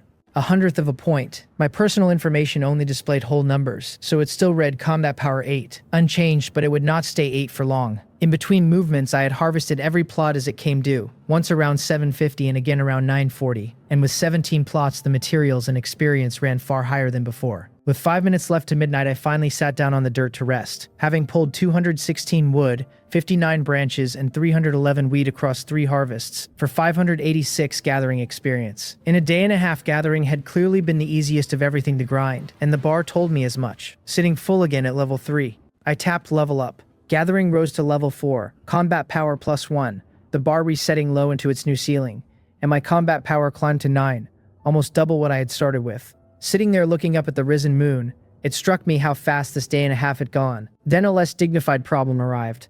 I had been quietly admiring my own progress while waiting on the midnight refresh, when my stomach reminded me that eating that much had consequences, and there was no toilet anywhere on 100 square meters of barren rock. After a conflicted look around at all that open ground, I crafted 4 fences and stood them up north of the house as a makeshift latrine, used weed for the obvious purpose, dealt with the matter, and came back around to the front. Midnight had hit and the resources had refreshed, and when I checked the map I felt a little sheepish about how much I had grown. 5 supply crates this time, 2 level 1 and 3 level 2, normal enough for an island that had grown into a new chapter. The 17 plots held 5 small trees, 6 patches of weed, and 6 ore piles. All normal. The reinforced beach showed 1 small crab marker and 2 small shrimp markers. No surprise there. But inside the fence patch behind my house, the map flagged 1 unit of level 2 fertilizer, which had already turned itself into a loose pile of organic manure by the time I walked over to look. The panel told me that 1 unit of this fertilizer, mixed with 1 soil and 5 sawdust, would produce level 2 soil. So now I knew where level 2 soil came from.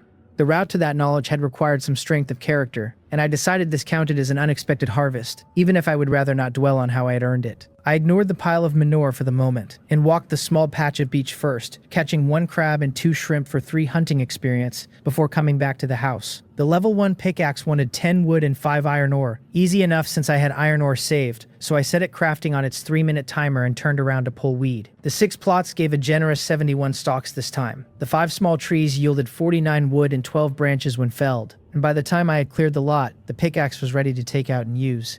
Level 1 felling and mining tools both carried 100 durability, every normal use costing somewhere between 1 and 3 points. Random but also tied to how carefully a person worked. When I chopped a tree, I made sure the axe landed in the same notch every swing, which kept the loss to 1 point a stroke. The ore piles were the same, big chunks of stone stuck together with the joints between them plainly visible, and prying at those joints with the pickaxe lost only 1 durability a pry. I had never tried slamming the pickaxe straight into a solid block of stone, but I could guess that would be a far less pleasant experience for me and the tool both. I worked the pile for a while, and by 1/4 midnight the 17 plots were cleared again, paying out 68 stone and 6 more iron ore, and with the gathering across all of them I banked 230 experience. With the resources processed, I finally started opening the 5 supply crates one at a time, and the haul was rich enough that I felt lucky again. Across all 5 I pulled 18 ocean crystal stones, 2 felling axes, 4 flint, 5 ore, 104 soil, 167 stone, 199 wood, and 195 weed, plus 3 jam-filled breads, 5 loaves of bread, 6 bottles of water, and 8 berries, all of it stuff I had seen before. The real prizes were 2 recipes. The first was a food processing recipe for garlic shrimp, 1 garlic, and 1 seasoning, making a level 1 dish that granted recovery speed plus 10% and dexterity plus 1 for 10 minutes. Garlic shrimp then, and beyond the recovery, the dexterity attribute caught my eye. My cultivation had been so punishing that I had started blaming my dexterity for it, since all those movements stretched my tendons and muscles to the point of numbness, and a dish that raised dexterity might be exactly what made the training survivable. The second recipe was a level 2 tool, a planting shovel, 8 iron ore and 1 wood for a tool with 10 durability that could perform planting operations. I had been quietly dreading planting as some manual chore, so the shovel made me feel like things were looking up, and I set it crafting on a 3-minute timer. While that cooked, I tidied up, grinding all 102 of my branches into sawdust to free a slot, then took out the shovel, a 1/2 meter wooden handle with an iron tip, and crafted a storage box. I carried the shovel and a flower pot over, scooped the manure into the pot, added a portion of soil, and the panel updated to call it a flower pot filled with level 2 soil, ready to grow level 1 to level 2 plants. I took out a cabbage seed, read the first time planting tutorial on the pot, turned over a little soil in the center with a shovel, set the seed in, and covered it back over. The panel logged a successfully planted level 1 cabbage, planting experience +1, and told me the cabbage would mature in 3 hours. Current status water deprived. It needed watering and seawater would not do, only drinking water. I set down the shovel, which had 9 durability left, opened a bottle, and poured it slowly into the pot until the water deprived status finally cleared. The panel credited an effective watering, planting experience +1, and shaved 30 minutes off the cabbage's growth time, which I thought was a fair trade, since at least the effort paid back and the water was not wasted. I set the cabbage under the window by the door and put the new storage box beside it. It might not be the safest spot, but the house had no room left, 4 square meters with a bed eating nearly half, and a storage box claiming a full square meter that could not be stacked, and I was not about to block my own doorway. So I needed to reinforce. I checked the map before sleeping, confirmed no sea creatures were coming for me, and was about to head in for an hour and a half of rest when I caught sight of the 100-odd portions of soil in my inventory. And the rule held, if I had soil I had to use it, not only for better gathering but for the island's safety. While gathering earlier, I had read a chat post from someone whose home was ambushed in an unusual way. A long-range marine creature striking the foundation directly under his house and tearing several stones out from beneath it, dropping the whole wooden house he had labored to build straight into the sea. Others said those were creatures with special long-range skills, attacks that landed at random on any unreinforced patch, and the idea of suddenly falling into the ocean along with my house while I slept made me very serious about the ground underneath me. I reinforced 11 foundation stones, the 4 square meters under the house, and 7 more under the processing table area, because losing the house would be bad, and losing the processing table would be unthinkable.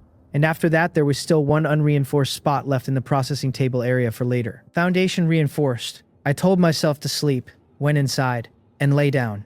I never get long. And before my expected window of 1:30 to 2 in the morning, a notification jolted me upright. Marine creatures were attacking my island. I grabbed the wooden stick, went out the door, and saw a section of beach foundation stone flashing in the northeast corner of the map on the panel in front of me. By moonlight, I walked over and found the attackers. 3 sea worms wrecking the beach, each a couple centimeters thick and 4 or 5 long, like big spined maggots. The panel named them Level 1 sea worms, Health 200, their bristles carrying a small amount of paralyzing toxin, a common ocean creature that excelled at gnawing stone, and right now it thought my foundation tasted great. 1 swing of the wooden stick and the first sea worm died, dropping a sea worm skin straight into my inventory. These Level 1 attackers were only going for the foundation and had not touched me, though that was mostly because I gave them no chance. 2 more swings emptied the other 2, each turning into 1 point of experience and another sea worm skin. The panel calling the skin a Level 1 material usable in crafting and processing. I had no recipe for it, so I set the skins aside. The beach foundation stone was damaged, but not destroyed, and with my sleep ruined anyway, I went back inside, opened the island interface, and got to reinforcing. I burned 900 weed into 18 turf, 225 stone into 45 pebbles, and 2 wood into 4 more sawdust, then connected the freshly damaged spot to my earlier reinforced beach and hardened 9 new beach sections. I opened my personal information after and found little changed. Combat Power 9, the body strengthening technique listed as a reinforcement type skill. Hunting and fishing and planting all still crawling along while gathering led the pack at level 4. The island read 100 square meters total, 64 of it land with 28 reinforced. 36 of it beach with 10 reinforced, the level 1 wooden cabin standing on it. My slots held the pass, 56 crystal stones, cabbage seeds, a single iron ore, 2 soil, 50 stone, 946 wood, 55 weed, 1 sawdust, and 2 felling axes with the wooden stick now in my equipment beside the novice set. I put the stick away and checked the clock. Of the 17 plots that grew gatherable resources, the earliest still needed over 40 minutes before it would mature, so I went back in and lay down. Half an hour of nap and I was up again, because the next harvest was due in about 10 minutes and oversleeping it would waste the window. I opened the map, saw nothing had happened, and flipped to the chat channel to read while I waited. Plenty of players were on their 2nd or 3rd posts now. 1 ocean crystal stone buying 5 characters, which to the lucky ones was nothing, and there was real entertainment in watching people spend a single stone to roast or flatter a stranger over something funny. 1 single-digit island master had posted that someone was, in his verified opinion, an idiot, and I recognized the handle, number 7, who I had seen posting several 5-character lines the day before. Scrolling up for context, I found the joke. Someone had bragged about getting bored in the middle of the night and going for a swim, catching a few fish, beating them to death on shore with a wooden stick, and having a piece of equipment called a water-repelling shroud drop. Someone else had followed suit straight into the water and, before he could even swim back out, had a leg gnawed off by a sea creature, then crawled ashore demanding to know why the first man had set him up. A third pointed out that nobody could actually tell whether anyone was foolish enough to dive for loot or really got chewed up by fish, since nobody could see what anyone else looked like. Except you can see them, I thought. All you have to do is go to the trade city. Nobody had mentioned that yet, and I was not about to be the one to say it. I watched a while longer without finding any new topics, then went out when the weed matured, pulling each stalk and felling the small trees, clearing a way for 171 gathering experience, 88 weed, 92 wood, and 21 branches. My wood had piled up past the 1,000 mark, and since one slot capped at 999, it had split into one full slot and a second holding 39. With that done, I went back in and lay down again. It was 1:45 in the morning, and I could steal about 2 hours of sleep if I timed it right around the 6 o'clock refresh, but I could never fully let go of it. So in under 2 hours, I was up to pull weed and chop trees, then back down, then up again. To gather on schedule, my sleep could only come in pieces, and I had no idea when I would ever sleep through the night again. By 5:30, I was fully awake and done trying. I walked the reinforced beach first and picked up 5 small shrimp, 3 small crab, and 3 small green fish for 11 hunting experience, and 11 portions of bait material. Then pulled weed and chopped trees, and counting the 3 o'clock harvest, and I had banked 408 experience along with 189 weed, 154 wood, and 65 branches. With 11 minutes left to 6, I turned to rest and caught sight of the fully grown cabbage in the flower pot outside the window, and realized I had completely forgotten about it, so wrapped up in gathering and beach loot through the night that the vegetable I had planted with my own hands had slipped my mind entirely. The panel called it matured and ready, a very large cabbage, easily 7 or 8 caddies. I gripped it by the root and pulled it up, the harvested cabbage going straight into my inventory along with another point of gathering experience. Looking down at the flower pot, I saw its description had changed. Where it once read it could plant level 1 to level 2 plants, it now read level 1 only, with the remaining uses marked as 9 of 10. Probably, I thought, because the first thing I planted was level 1, the pot's count locked to a level 1 ratio. Though I would not know for sure how a level 2 planting displayed, until I had level 2 soil and a level 2 seed to test it with. At 6 on the dot, the morning refresh hit, and there was so much of it that even braced for it, I was dazzled by the dozens of markers crowding the map. The 17 plots I was used to, but the 10 reinforced beach patches now flashed with over 30 markers for small shrimp, small fish, and small crab all at once. And even knowing they were only bait and experience, I felt a flicker of excitement. On top of those, 5 supply crates had spawned, 1 level 1 in an open patch, and 4 level 2 scattered around the house and the beach. Crates would sit until the next refresh, so my urgent work was felling, mining, and weeding before the plants timed out, and by 6:15 I had finished, banking 78 weed, 41 wood, 9 branches, 68 stone, 8 iron ore, and 236 gathering experience. With the land cleared, I walked to the beach to gather seafood. The level 1 fish, shrimp, and crab all tiny and harmless. No weapon needed since I could pinch away their 50 health with my fingers. 28 of them in all, 1 hunting experience each. 28 in total when I had caught the lot. Then the crates. I cleared the beach first, since its resources could refresh any time, and opened the level 2 crate sitting there, which beyond the usual basics carried 1 special item. A level 2 fishing rod crafting recipe. Good stuff, I thought, pocketing the blueprint, and glanced out at the deep water before standing and walking back to the center of the island to open the rest. 3 level 2 crates and 1 level 1 were left. I opened the level 1 first, then the 3 level 2 one after another. Counting the beach crate, the morning's haul came to 89 soil, 289 wood, 232 weed, 6 jam-filled breads, 5 loaves of bread, 11 water, and 19 berries, all basic, alongside 26 ocean crystal stones, 13 iron ore, 2 flint, 2 pickaxes, and 1 felling axe, and 3 recipes, the level 2 fishing rod from before, a level 1 breeding pen, and a level 1 bonfire. The fishing rod recipe wanted 10 bamboo pole, 3 fine line, and 1 iron wire, all level 2, for a rod with 30 durability that could fish level 1 to level 3 ocean resources. The breeding pen wanted 100 each of wood, stone, and weed, 50 sawdust, and 10 soil for a 2x2 pen with 100 durability that could raise level 1 animals. The bonfire wanted 10 wood and 1 flint, and would burn 3 hours for light and warmth. I learned all 3, checked the materials at the processing table, and decided I either lacked what I needed or had no reason to craft them yet, so I went to put some items into my storage box. When I opened the box in the house, I saw the reward pack sitting there and nearly knocked myself on the head. I had been so busy tidying the night before that I had stuffed the 100 square meter advancement pack into storage and clean forgotten about it. Easily the most important reward I had earned. Bad sleep was rotting my brain. I sat by the bed, pinched the ribbon, and pulled it open. The Island 100 square meter advancement gift pack gave me 50 ocean crystal stones, 10 level 1 bait, 10 level 1 fertilizer, 10 level 1 flower pots, and a level 1 seed gift pack, exactly the things a player at this stage was desperate for. The seed gift pack opened into 5 kinds of seeds, 2 each, evenly split. Scallion, garlic, ginger, soybean, and peanut. Scallion, ginger, and garlic were seasonings, and soybeans and peanuts could be pressed into oil, which meant I was suddenly closer to that fish with scallion oil recipe than I had been. I went out front to plant them, packing 1 fertilizer and 1 soil into a flower pot that looked identical to a level 2 one from the outside. And the panel read it as a flower pot filled with level 1 soil, level 1 plants only. 2 of 2 uses. There it was, the difference laid out. A level 2 flower pot planting level 1 crops 10 times. The level 1 to level 2 ratio calculated at 5, so a level 2 crop could only be planted twice in a level 2 pot. I lined up the pots, poured in soil and fertilizer, and planted the new seeds one by one, the shovel running out of durability partway through, so I crafted a fresh planting shovel and finished the last pot. Every pot then flashed a water shortage icon, 10 pots meaning 10 bottles, which made the scarcity of water hit home all at once. Without a water purifier, seawater was useless, and relying only on the trickle from crates, when I needed 4 or 5 bottles a day myself and planting and breeding wanted more, was nowhere near enough. There was no help for it yet, since I had no purifier recipe, so I filed it under things to check in Trade City. Breeding raised its own problem, because I could build the pen but had no way to get cubs out of the sea, no fishing up chickens or ducks, which meant cubs would have to come from crates or the trade market too. I went to the beach to wash my hands in seawater, uncomfortable but not worth wasting drinking water on, ate a jam-filled bread and drank a bottle, and chewed over whether breeding was even worth it,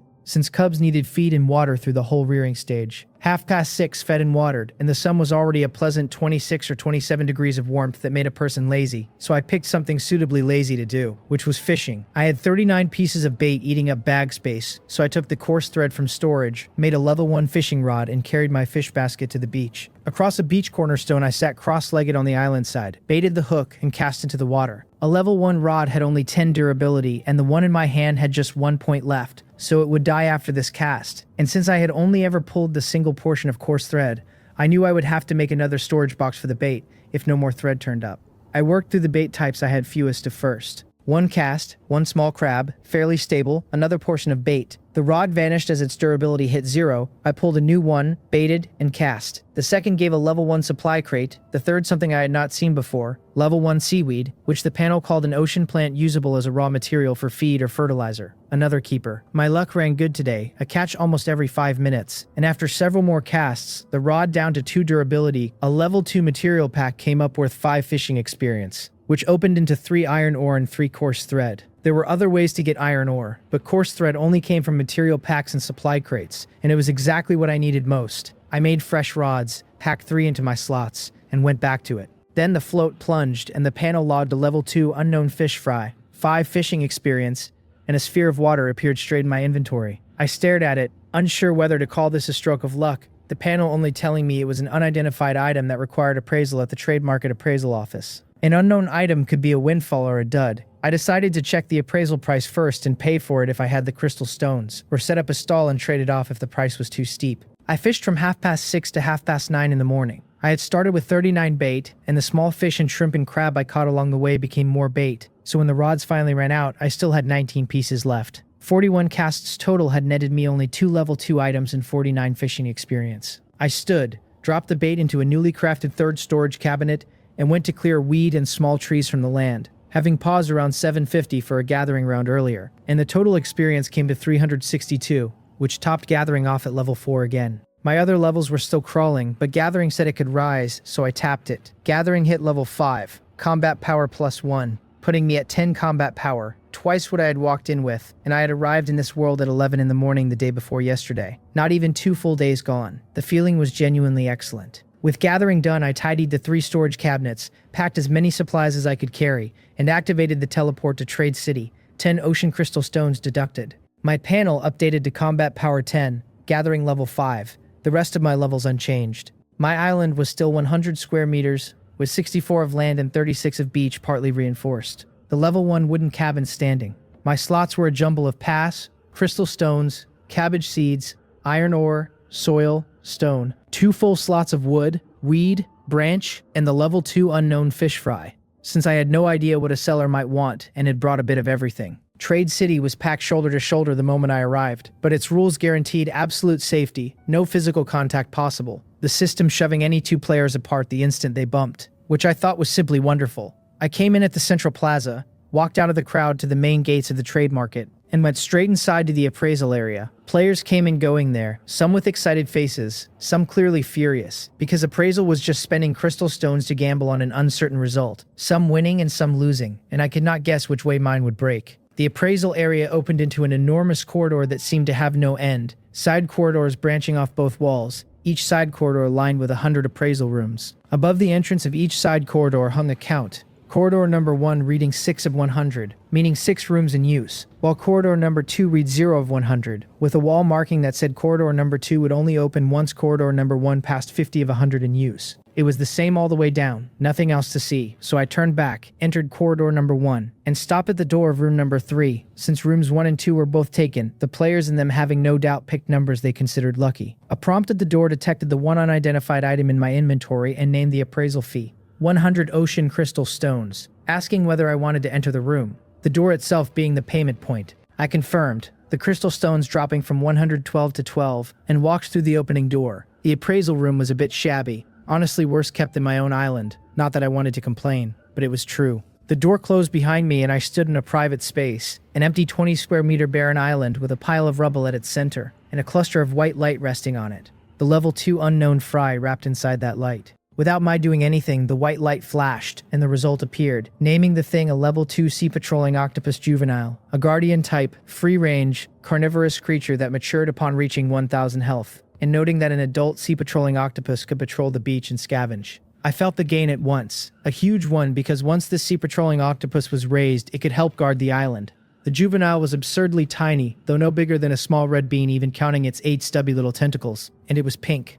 I held out my hand and watched the little octopus crawl across my fingers, stared at it a moment, then tapped to leave the room as a 3-minute countdown appeared, and since room 3 was close, I was back at the appraisal area entrance in a dozen steps. A male player, my height but broader, jogged over and stuck out an arm to block me, asking whether the little thing in my hand was for sale. Not for sale, I told him, and kept walking. This was going to be the future patroller of my island, and raised well it would make my life easier. Because while beachcombing for small fish and shrimp and crab was fun now, everything had a limit, and doing it all day every day would burn the fun right out of it. The man fell into step beside me, guessing it was a breeding pet and offering 500 ocean crystal stones, warning me how much work it would be to feed once I took it home, since he had waited half the morning and I was only the second person to come out with a pet. Small as it was, juvenile size meant nothing as long as it was a pet. Not for sale, I said again. I am not much of a bargainer, naturally a little socially anxious, or maybe social aversion is the better word, and being trailed by a man staring at the little octopus on my finger with glowing eyes had me finding him annoying no matter how negotiable his tone. Then a tall, striking woman slid in from the side and spread her arms across my flank in a hugging posture, taunting the broad man, who she called number 7, asking why he was chasing a delicate young man instead of waiting for his fated pet, and inviting his collision even though no 2 players could actually touch. Number 7 went dark-faced at once, because this woman had twice tried to drag him to a romantic hotel, and he wanted no contact with her whatsoever, not even a hug across an air wall. He snapped at her to stop being so annoying, watching me slip away toward the stall area, his eyes nearly bulging, since this same woman had wrecked an earlier attempt of his to buy a pet too. She fired back that he clearly understood how annoying being chased felt, since he had been pestering some cute little girl and was now pestering this handsome young man, which made him worse than her. And at least she had not changed her mind, she was only staring at him. She tucked a stray hair behind her ear and grinned at him, eyes triumphant, doing it on purpose and not caring, because everyone wanted to buy a pet, herself included, but asking once was enough, and pestering a person who said no was just poor form. She was waiting on the next sale refresh anyway, and amusing herself in the meantime by popping up to needle number 7, whenever he needled someone else, since watching a handsome face change colors made the dead waiting time interesting. Number 7 protested that he was trying to buy it, not steal it, never once admitting that staring a person down to force a purchase was wrong, his logic being that someone might just sell for peace and quiet. The woman scoffed, asking whether having crystal stones made him special, since she had plenty too and had offered to buy him for 5 or 8,000, so why was he angry? And she reached toward his cheek with a grin, unable to touch him but close enough to make his skin crawl, especially since she had gone from inviting him out to flatly trying to purchase him. I had only caught a fragment of all this before walking into the stall area, so I never saw how it ended between the two of them. This trip I mainly wanted breedable animals, since with a breeding pen I could raise them for both food and fertilizer. And now that I had made peace with where manure came from, the anticipation of it could be quietly converted into planting experience. There were 4 categories of levels, each raising combat power when it leveled, but the experience required doubled every level, so I had to win the early levels as fast as I could. Seeds for planting, fertilizer for breeding, materials for a fishing rod. I looked at my slots and felt poor. The people waiting to buy pets clearly had piles of crystal stones and maybe even special items to boost a pet. Well, I had this one little octopus, and since I had not returned to my island yet, it was not in a rearing state and could only crawl around on my hand for fun. I had been through the stall area about 5 minutes, checking a few stalls with cubs, when I heard a voice hawking chicks, a male and female pair. Breedable, do not miss out. You will not be able to buy them if you do. A breedable pair of chicks. I followed the sound to a thin, petite girl about 1.5 meters tall, and standing over 1.80 meters myself, I made her look even smaller as I stopped at her stall. 250 ocean crystal stones each, the price read, which I could not afford and which seemed steep, though these two chicks were genuinely different from the few I had seen earlier, carrying the breedable tag, even if I did not know whether breeding meant once or many times. The panel named them a level 1 mother hen chick and a level 1 rooster chick, both breedable and both needing a breeding pen. The hen gaining the ability to lay eggs once grown and, raised alongside a breedable rooster, having a chance to produce hatchable eggs, the rooster boosting breeding effectiveness when raised with a hen. The girl had set both at 250 crystal stones each, and the number itself was correct, but where I came from that particular number carried a meaning that was a little unfriendly, so I will leave it there. She looked up, saw the price had scared me, and hurried to explain that the chicks had to be raised in a breeding pen, that she had no pen and could not find the recipe to craft one, which was why she was selling. I told her I had no crystal stones left, only some basic materials. I was interested in them precisely because so few others carried the breedable tag, which meant a flock if I raised them right, since surely a hen laying and hatching eggs would not stop at a single brood. She brightened and offered a trade in materials instead, lowering her voice to admit she had snatched the pair from the sales area, and that at the going market rate 20 crystal stones bought roughly 1,000 wood, so she would sell at that price. How was that? Her face went a little red as she said it, because she had originally marked the pair at 20 crystal stones and nobody had so much as glanced. She had grabbed the chicks meaning to try breeding, bought them in a rush without looking closely, and only after realized she had no pen. So she had come dejected to set up a stall and sat half an hour while people looked and walked off. And now that someone had finally stopped and confirmed the chicks could actually be raised, she was desperate to close the sale and get back to her island to fish. Weeding she could just manage, but chopping wood and mining wore out her stamina fast, and only fishing gave her the luck to keep trading for building materials. Change the price then, I told her, thinking of the wood for crystal stone exchanges I had seen at other stalls, the rate running somewhere between 48 and 52 wood per crystal stone. Whether she was lying about paying 20 crystal stones for the chicks did not matter to me. The conversion made buying the pair at 20 feel well worth it. She adjusted it, told me to take good care of them since a hint she had seen warned that poorly raised animals could fall sick, called the transaction complete, waved, and ran off. They can get sick, I noted, looking at the two chicks now in my slot, which said nothing about sickness, though since planting needed water it did not surprise me that raised animals had their own conditions. I had 421 wood left and kept browsing the nearby stalls. At a hosted stall I found someone selling a litter of 4 level 1 white rabbit cubs for 800 wood, wheat, or stone. 4 cubs for basic materials, and only 800 at that, and so she thinks I overpaid, I thought, sighing at why that girl had run off so cheerfully. I did not need to understand it, I just wanted them, so I spent 800 weed and bought the rabbit litter too, filling my slots again. It was not yet 11 and the weed and small trees back home had not matured, and an attack would still notify me in Trade City and only need a teleport to handle, so I kept walking and stopping. I found someone selling 10 portions of coarse thread at 20 wood, weed, or stone each. Reluctant to spend stone since I needed it for expansion and beach reinforcement, I asked the present stall owner to change it to 17 weed plus 3 wood per portion, so all 10 would swap cleanly into the one full slot the weed would empty, avoiding the storage fee that comes from buying one at a time and do a full inventory. The tall, thin youth running it adjusted it right away. The trade went through, and neither of us being talkative, he just lowered his head and went back to shelving new items, putting up flint I had no use for. So I moved on. Before teleporting home, I found someone selling soil and spent 385 wood on 55 soil, since soil still came only from crates and fishing material packs and I badly needed it. With my slots now holding the pass, 12 crystal stones, cabbage seeds, iron ore, 10 coarse thread, a heap of soil, stone, 6 wood, branch, the rooster chick, the mother hen chick, and the rabbit litter, the stone and ore briefly useless, I walked out of the stall area and teleported back to my island from the market gate. A fruitful trip all around, the appraised sea patrolling octopus, the breedable rooster and hen, and the rabbit cubs and breedable ones were the real treasures. The girl might have felt that as long as she did not lose money she was fine, but to me the price had been dirt cheap. The instant I teleported home, the panel told me I was now raising a level 2 sea patrolling octopus juvenile, and could track its location on the island map, and that it was hungry, health 10, able for now to eat only powdered or liquid food. A free-range creature marker appeared, and when I opened it the little octopus was right at my toes, having gained its freedom the moment I arrived, crawling off my fingers down my body to my feet and scurrying across the ground. I had assumed it would prefer the water. I stepped back 2 careful paces, eyes locked on the pink speck, terrified that one wrong move of my foot would erase its tiny health bar, since relative to its size it moved alarmingly fast. I opened the storage box, took out one small shrimp bait, and rubbed it into powder in my palm, hoping it would not trigger a notification that the bait was damaged and gone, because if it did, I would have no idea what to feed this little one. I squatted, saw the pink thing chasing me, and spread my palm flat on the ground for it to climb up on its own. The little octopus paused, spun twice in place as if it had just understood, and crawled onto my palm. Only the fully pulverized parts of the powder were small enough for it to eat, the larger bits needing me to crush them finer before it could continue. And once it had finished, the powdered bait it pulled in its little tentacles, curled into a ball, and went still. I told it to stop running around and stay put, lifted it off my palm, and set it under the windowsill beside the flower pot of level 2 soil. With the little one settled and not trailing me for the moment, I finally got to work. The weed and trees were not due yet, so I harvested the 11 flower pot plants first. 1 cabbage, 5 or 6 caddies, 2 scallions, white stalks over half a meter, green leaves over a meter.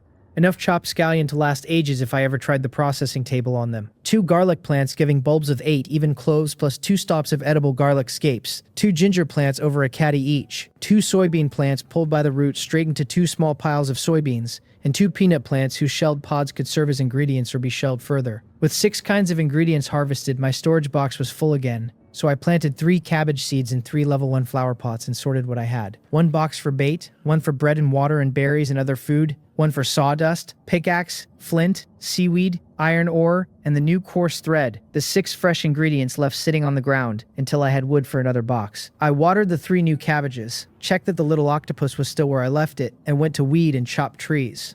By 11:40 I had harvested 108 wood, 21 branches, and 81 weed, and spent 100 wood crafting a storage box for the ingredients. The cubs stayed in my slot for now, out of wood to do anything else. And unlike the little octopus, they sat in a completely static state in the inventory, the kind of creature that needed a designated breeding pen rather than a pet that lived freely on the island. The sea-patrolling octopus counted as a pet, a creature that could live freely alongside me, and once appraised and released from its water sphere, it could never go back into a slot, only be carried or held, which was exactly why players staked out the appraisal rooms, hoping to spot one and buy it the moment it came out. With the field harvested and nothing else pressing, I processed all my branches into sawdust to free space and reinforce the island again. 14 foundation stones at once with material to spare, which left only 22 square meters of land unreinforced, still showing the most basic foundation in its extremely barren state. The house and processing tables took up 12 square meters, so I moved the 11 flower pots and 3 storage boxes out onto the unreinforced ground, freeing 30 blocks for resource growth. Standing in the doorway looking at all that soil, in a good mood, I cradled the spherical little octopus and waited for the noon refresh. 30 blocks promising a lot of resources. Genuinely something to look forward to. Noon hit, light shimmered across the island, and 3 kinds of basic resource appeared on the cleared soil. Over 20 markers showed on the beach, and 5 supply crates spawned, all of them level 2. The little octopus rolled over, the curled pink ball stretching out a few tentacles that had already doubled in length, and started crawling again. It felt close to me thanks to the identity binding, but it only knew to come near. Not that a careless step from me could wipe out its health, which had risen from 10 to 20 after that one feeding. I told it I would go pick something fresh for it to eat, not daring to let a hungry little one head to the beach alone, or some wandering level 1 creature might swallow it, which would be tragic in the extreme. I curled my fingers to leave it a little gap to move in, carried it to the beach, grabbed a small shrimp still at 50 health, crushed it dead, stripped the head and shell, and opened my palm. I mashed the small shrimp meat into a paste beside the little octopus, and it wrapped itself around the ball of meat and ate it clean. And for every portion it finished, I caught and mashed another. The small shrimp were so small that, headless and shelled, each meat paste came to only 2 or 3 times the little octopus's own size. Yet after 5 portions in a row, it had grown to about the size of a soybean, and finally crawled up my arm to my shoulder before I could feed it more. At the seam of my loose beginner's tank top, it gripped the edge with a few tentacles, curled into a small ball, and went quiet and motionless again. How it ate all that, I had no idea, but it had clearly put away more than 10 times its own body weight. No point dwelling on it. I picked up the remaining small fish and small shrimp on the beach one at a time to process into bait later, banking another 27 hunting experience from the respawned creatures.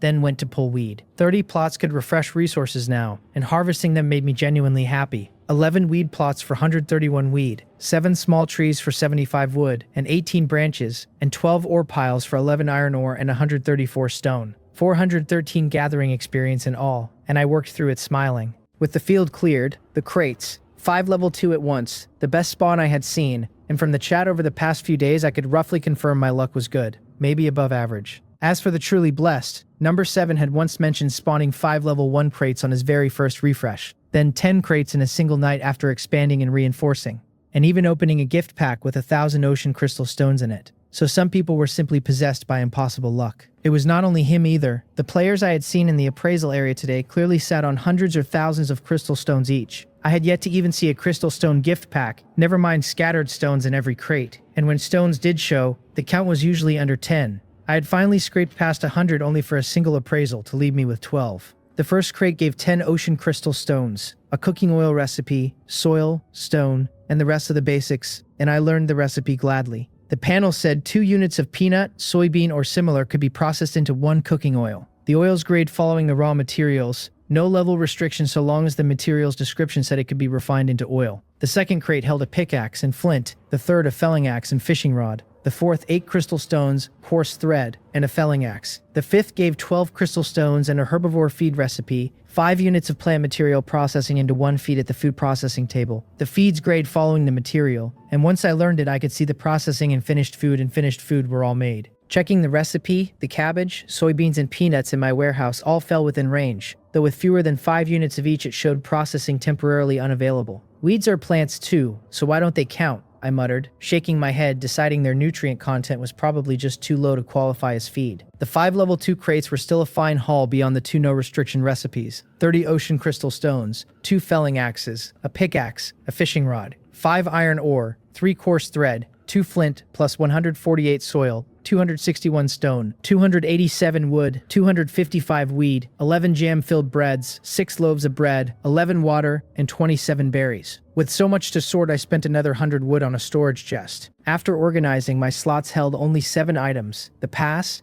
crystal stones, 2 garlic scapes, the wooden stick, and the felling axe, pickaxe and fishing rod that had each burned some durability and so could not stack with the full durability ones in storage. The garlic scapes I could eat directly, the chests being full anyway. The 5 chests ended up holding food in one, ores and basics in another, spare tools in the grass basket and seaweed and seaworm skins in a third, the 6 harvested ingredients in a fourth, and the bait alongside the rooster chick, mother hen chick, and rabbit litter in a fifth. The inventory was mostly sorted for now. I can reinforce another wave, I thought, looking over my materials. I had cubs, but no plan to build a breeding pen yet, since the cubs could sit static in storage and would only starve without feed, and maybe that little girl had sold hers even at a loss for exactly that reason, not wanting to watch them rot in her hands. No real conflict for me. Reinforcing the island was simply better. With material to spare, I reinforced 15 foundation stones, leaving only 7 land stones in their original state, then turned to the beach, where 1 turf needed 50 weed, and I had only managed 6 units, and 75 stone gave me 15 pebbles,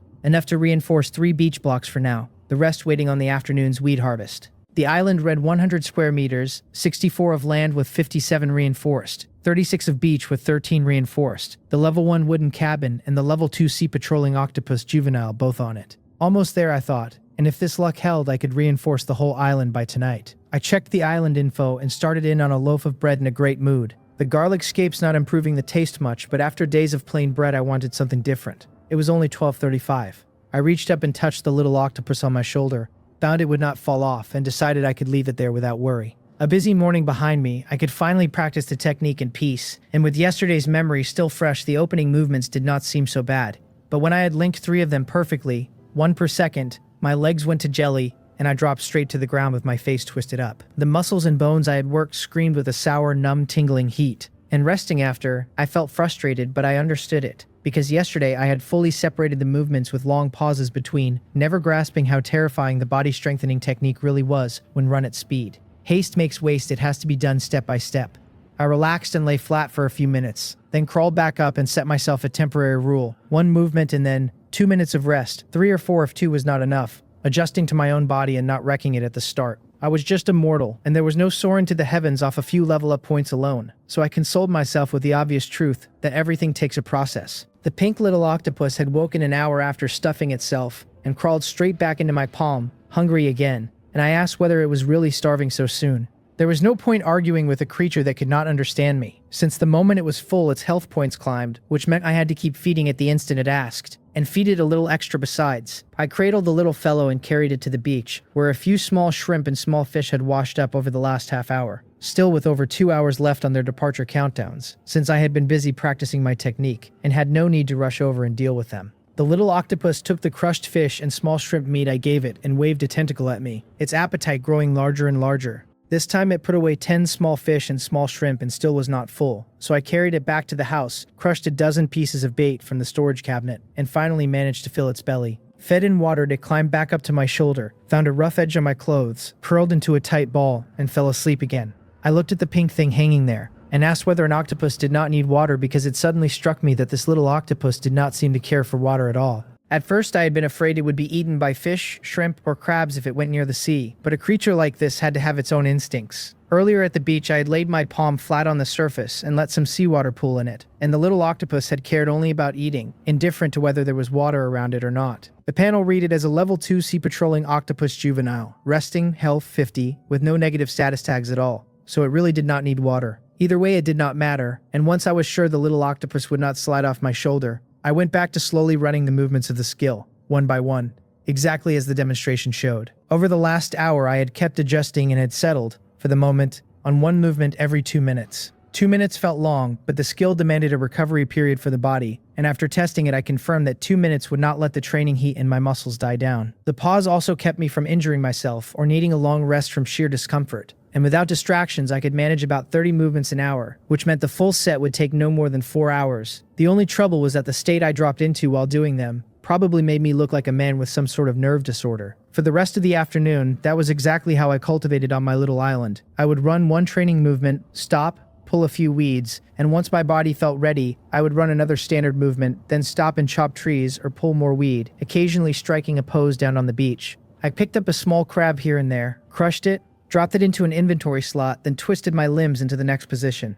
Lucky no one else is here, I thought, because anyone caught practicing this would look like a twisted madman. After finishing one whole set of the body strengthening technique in that movement-by-movement check-in fashion, I lay down on the bed to rest, marveling at how terrifying the afternoon's training had been. It was not just that I had a touch of social anxiety, because even a born social butterfly would die of embarrassment being watched doing this. There was no choice in it though. Cultivation could not stop. While I rested, I opened the chat channel and it was lively. Someone was challenging all the self-proclaimed lucky players to admit whether any of them had ever opened a skill book, and another player was stunned to learn skill books even existed in this world, having assumed it was all equipment. A third claimed to have fished one up at noon. A fourth said he had snatched a water arrow skill book from the trade market sales area for 5,000 ocean crystal stones, and the rest were lamenting that the sales area numbers were simply too big for them to afford anything. The whole feed agreed in the end that fishing up a skill book was nothing but pure luck, and the man who had bought the water arrow agreed too. Among all that I spotted player number 7 again. He was not the only lucky one out there, but I saw him constantly, and of everyone scrambling to make a name for themselves in the channel, he was without question the most relentless. From the way they talked, it was plain these lucky players were active in Trade City most of the time, timing their returns to their own islands only to open supply crates and upgrade. There was more to gather still, so once this harvest was done I could go fishing and then wait for 6 o'clock. When the map information showed me resources ready to gather, I got off the bed and went out to pull weed and chop trees. This afternoon, while practicing my technique, I had gathered 3 times as the resources matured, taking 415 wood, 62 branches, and 713 weeds in all, along with 1,190 gathering experience. It was over 1,000 points, yet a gathering level up now demanded 3,200, so I was still a fair way off. My hunting was nearly ready to level though, sitting at 98 of 100. The 3 cabbages had been harvested earlier in the afternoon, and with no seeds on hand for now, I stacked the flower pots and packed them away. With half an hour left until 6, I took out materials to upgrade the beach once more. The reinforcement wanted turf, pebbles, and sawdust, so I processed 700 weeds into 14 turf and ground 175 stones into 35 pebbles. With that done, the beach gained 7 more reinforced out of a 36 square meter beach, with 16 still to go, and without more materials I could only wait. The processing and reinforcement went quickly. Carrying the still sleeping little octopus, I walked to the edge of the beach, sat down, baited the hook, and cast my line. Each catch came back as a successful fishing, a small green fish or a small crab, and a point of fishing experience. And my speed was much faster now, at least for me. Each cast no more than 5 minutes, and the fastest barely half a minute before the float sank. A level 1 fishing rod carried 10 durability, and in less than half an hour I had worn one out, so I switched to a fresh rod and kept casting, though this one took longer. At exactly 6 in the evening, the panel told me the island resources had refreshed, supplies appearing rapidly, and right then the float on my rod sank hard. Another big fish. I gripped the rod and felt the dragging force in the water, certain I had hooked something large. The panel read it as a level 2 blackfish, health 2000, a carnivorous fish weighing about 98 pounds, a fairly common level 2 fish in the ocean. The blackfish had an enormous health pool, and being big and carnivorous, it fought hard, so I watched the rod's durability drop point by point. I glanced back at the fields on the island, then rode the force of the blackfish's struggle and swung it toward a spot where small trees grew in a tight cluster. The fish flew out and slammed into the ground with a heavy crash the instant it landed, and the durability of the rod in my hand was instantly used up. There was no time to grab my fish basket, so I took my only weapon, that half-meter wooden stick, ran over and started smashing it against the blackfish's head. As it thrashed, its health dropped, but only by double digits a hit, since the blackfish was large and thick-skinned. The small trees turned out resilient, and the blackfish flung into the gap between them, whipped its tail and knocked loose pieces of wood, but it stayed temporarily trapped. Practicing my skill really is useful, I thought. When the blackfish's health had dropped to a few hundred and it burst out from between the trees, I shifted my footing, naturally fell into one of my cultivation movements, and struck it right in the eye. The panel called it a weak point attack and a critical hit, health minus 520, then a second critical hit, health minus 312, and the kill notice followed. Hunting experience plus 5, 58 pounds of level 2 blackfish meat, 1 set of level 2 blackfish bone, and 8 units of level 2 blackfish skin. Killing a half-health blackfish with just 2 strikes, even granting its defense had dropped, along with its health, beat what I had expected, and I sat down gasping for breath. The wooden stick down to 9 durability, my silent grin growing wider. I had not planned any of it. I had simply turned to dodge the charge, and rather than waste a close-range opening, I struck on instinct. All along I had assumed this technique only strengthened the body, judging by its name and how it felt to practice, so finding it could feed straight into a real fight was a quiet welcome surprise. The little octopus had been jostled awake a step too late. It looked around, found nothing, but it could still sense how worn out I was sitting there hauling in air, and the conclusion it reached was simple. Its feeder was tired, so it would wait a little longer. And once I had rested, it would ask for food again. I reached out and caught it as it stretched its tentacles on my shoulder, holding it in my palm to check its state, and the panel read it as hungry, health 100, very hungry, but able to wait. The note at the end seemed to mean the little octopus understood I could not give it food right that second, so it did not mind sitting with an empty stomach while I rested. I did not fully follow that, but I told it that hungry meant eat, and pulled out a piece of blackfish meat. Each piece weighed 1 pound, solid good meat with no bones. The panel noting the level 2 blackfish meat had a slightly coarse texture, could be processed into food, and could be fed to carnivorous animals. The chunks came large, lacking the silky feel of more delicate fish, and I meant to tear off a small bit and crush it, but the little octopus took the whole piece as its meal. It was only about the size of a peanut, yet it scrambled onto the slab and spread all 8 tentacles to embrace it, each stretching to its full length of over 10 centimeters. If the meat was given to it, it would hold it and eat, and even if it could not hold all of it, it would still try. Can you even chew that, I wondered, but I let it be. My breathing settled after a few minutes while I watched it nibble the chunk bit by bit. First I crafted a new wooden stick, the old one nearly out of durability, then went to collect the wood the blackfish had scattered around the smashed small trees. Trees could come down by axe or by brute force, and the ones the fish had wrecked had all turned to materials on the ground, the only catch being that those gave no gathering experience. I felled the remaining trees, pulled the weeds, and swung the pickaxe one-handed into the ore piles, banking 265 wood, 42 branches, 214 weeds, 108 stones, and 12 iron ore. The wooden branches only paid 57 experience, since the rest had been destroyed rather than properly gathered, so this round netted just 439 gathering experience. My left hand kept supporting the little octopus through its blackfish meat, while my right finished the gathering, and afterward I went to the beach and dealt with the 32 level 1 small fish and shrimp scattered across 20 beach plots. Seeing it struggle with the heavy slab,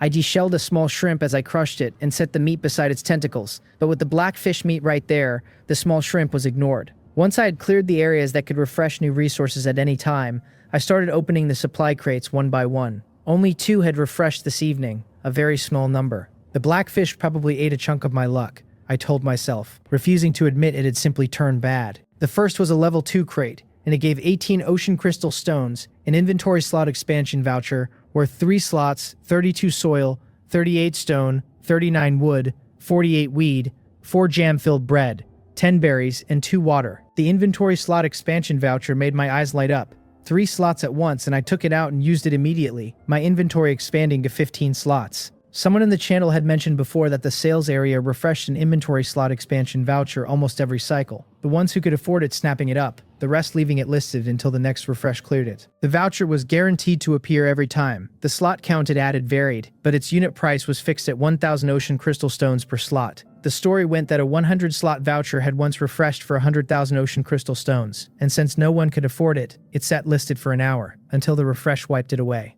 The second crate was also a level 2, and as it opened my hands trembled twice. It gave 5 ocean crystal stones, a water resource purifier manufacturing recipe, a level 2 cotton cloth clothing manufacturing recipe, 35 soil, 42 stone, 35 wood, 4 weed, 2 bread, 4 berries, and 5 water. The little octopus, still gnawing on its slab of black fish meat in my left hand, stopped eating in confusion and tapped my palm twice with 2 small tentacles, as if asking what had happened.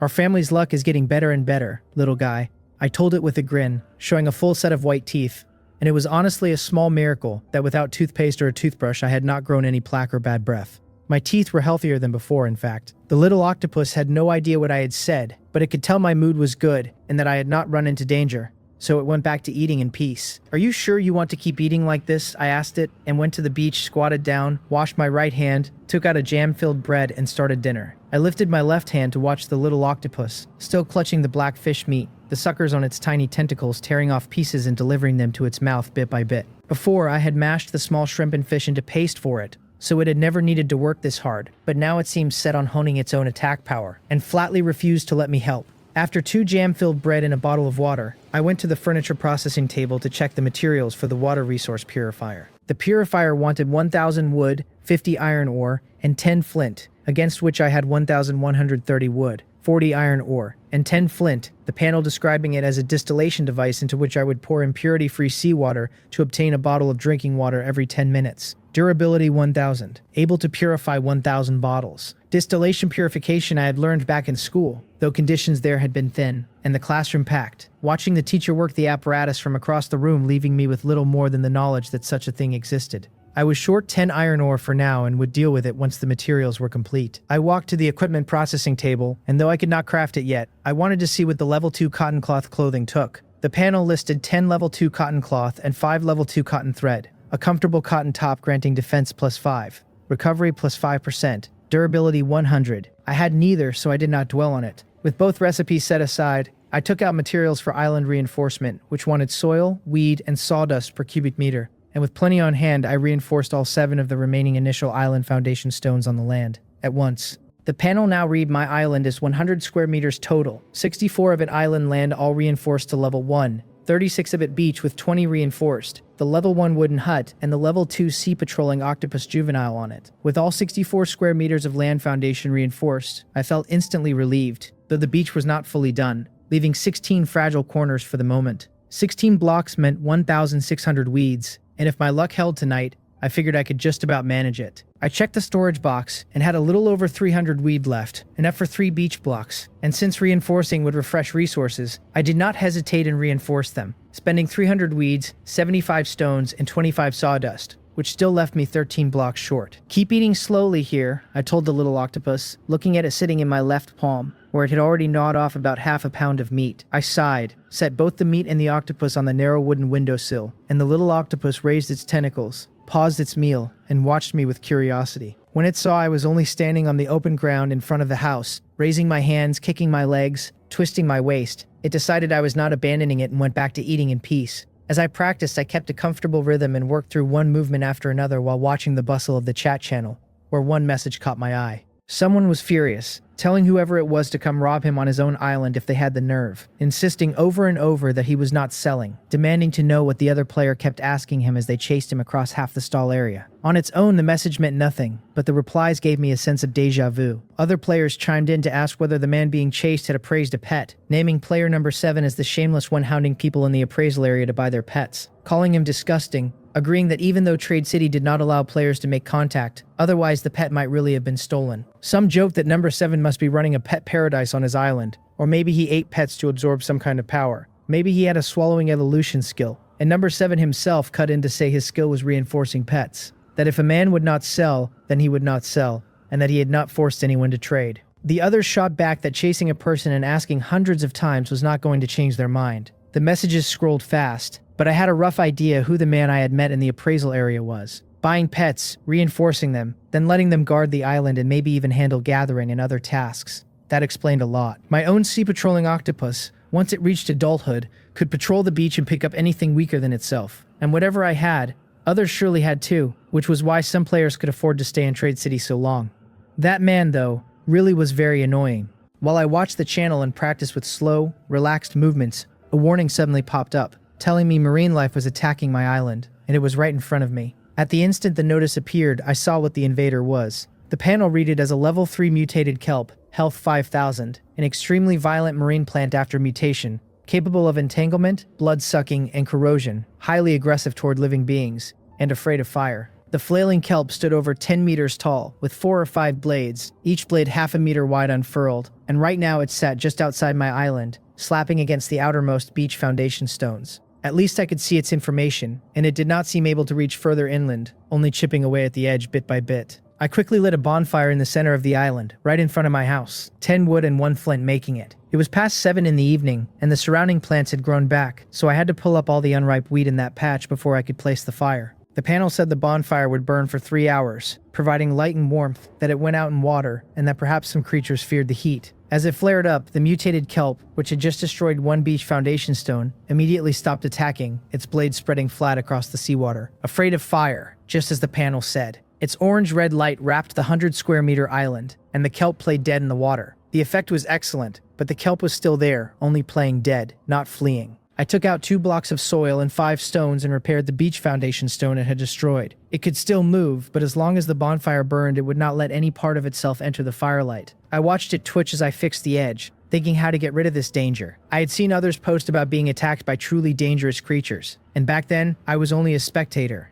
But now it was my own home's turn. A single slap from this kelp could destroy a level 1 reinforced beach foundation stone in 4 hits, and if I had not lit the fire so fast, the stones further inland would have been in danger too. Its attack power nothing like the level 1 sea crabs and sea worms from before. The little octopus came down from the windowsill, crawled to my feet, and climbed up my leg to my shoulder. That thing was afraid of fire. The warmth and dryness of the flame a fatal threat to the kelp. And not just the kelp, since most marine creatures feared fire, but the little octopus had no way to tell its feeder. I watched its tentacles wave and honestly could not work out what it meant, and the more I failed to understand, the more anxious it grew. It patted my shoulder a few times, crawled down to the ground, and, enduring the discomfort of the heat, stretched 2 tentacles toward the burning flames. "Are you crazy? You will be roasted into a dried octopus," I said, and grabbed it, retreating fast. The bonfire burned only within a certain range, sparing the weed and the surrounding plots, but the fact that the fire did not spread outward did not mean anything rushing into it would be safe. As that thought landed, I suddenly understood. The little octopus had been telling me that marine creatures fear fire. The kelp played dead the moment it spotted the firelight from afar, but if it were being roasted directly, then while it would never approach a flame on its own, I could find a way to put the kelp into the bonfire myself. "I have to admit you were smarter than me just now," I told it,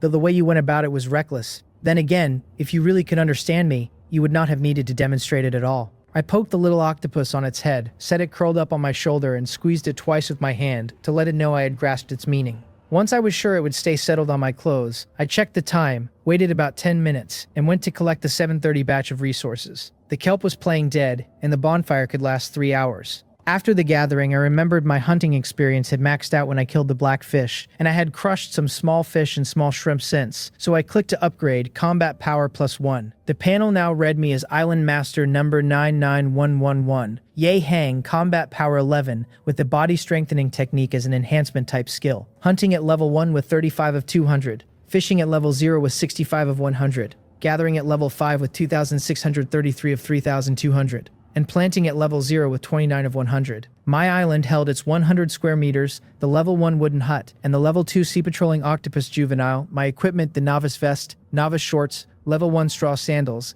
and a level 1 fishing rod. Once I had tidied up, I looked at the open space and used my remaining 9 flints with some wood to craft more bonfires. I lit all 9, arranging them into a rectangle on the open ground in front of the house. 4 to the south, 4 to the north, and 3 each to the east and west, with 2 empty gaps left in the middle. On the island, bonfires counted as furniture items, so I could shift their positions through the map as long as they were not extinguished. Now I was certain of one thing. The mutated kelp had high destructive power, but the instant it saw firelight, it went into its play-dead state and would not resist at all. I shook the fishing rod in my hand to test the feel and began. The panel now showed the mutated kelp at health 5000, afraid of fire, playing dead, its old aggression tags gone. Standing inside the circle of bonfires, I cast my rod and with my increasingly proficient technique, hooked the edge of a kelp blade directly. The instant it was attacked, the underwater portion of the kelp kept its attack power and secreted a corrosive liquid to destroy my hook. But what I wanted was to lift it a little in the moment before the hook melted. I switched the rod from my right hand to my left, used my left to pull the edge of the kelp slightly out of the water, and cast a fresh rod with my right to snag the raised portion again. The part of the blade that left the water froze motionless under the intense firelight, showing no reaction even when hooked. The hooks dragged the blade slowly out of the sea, and as much as I pulled out, that much went into play dead mode. When one full blade lay on the island, the light and warmth of the 10 bonfires dried the sticky corrosive juice on it rapidly, and once that layer had hardened into white frost, I stepped forward, lifted the blade with a low-durability wooden stick, and clamped it with a second. Holding the 2 sticks, I flipped and rolled the blade over and over, winding it up without ever touching it, keeping it inside the warm firelight so it came up without resistance. Roll after roll, the dozen-meter blade wound into a thick bundle until I finally saw the stalk at its end. Ordinary kelp should have been a single piece, but this was mutated, a single stalk having grown over a dozen blades, the parts I had seen earlier only the exposed portion.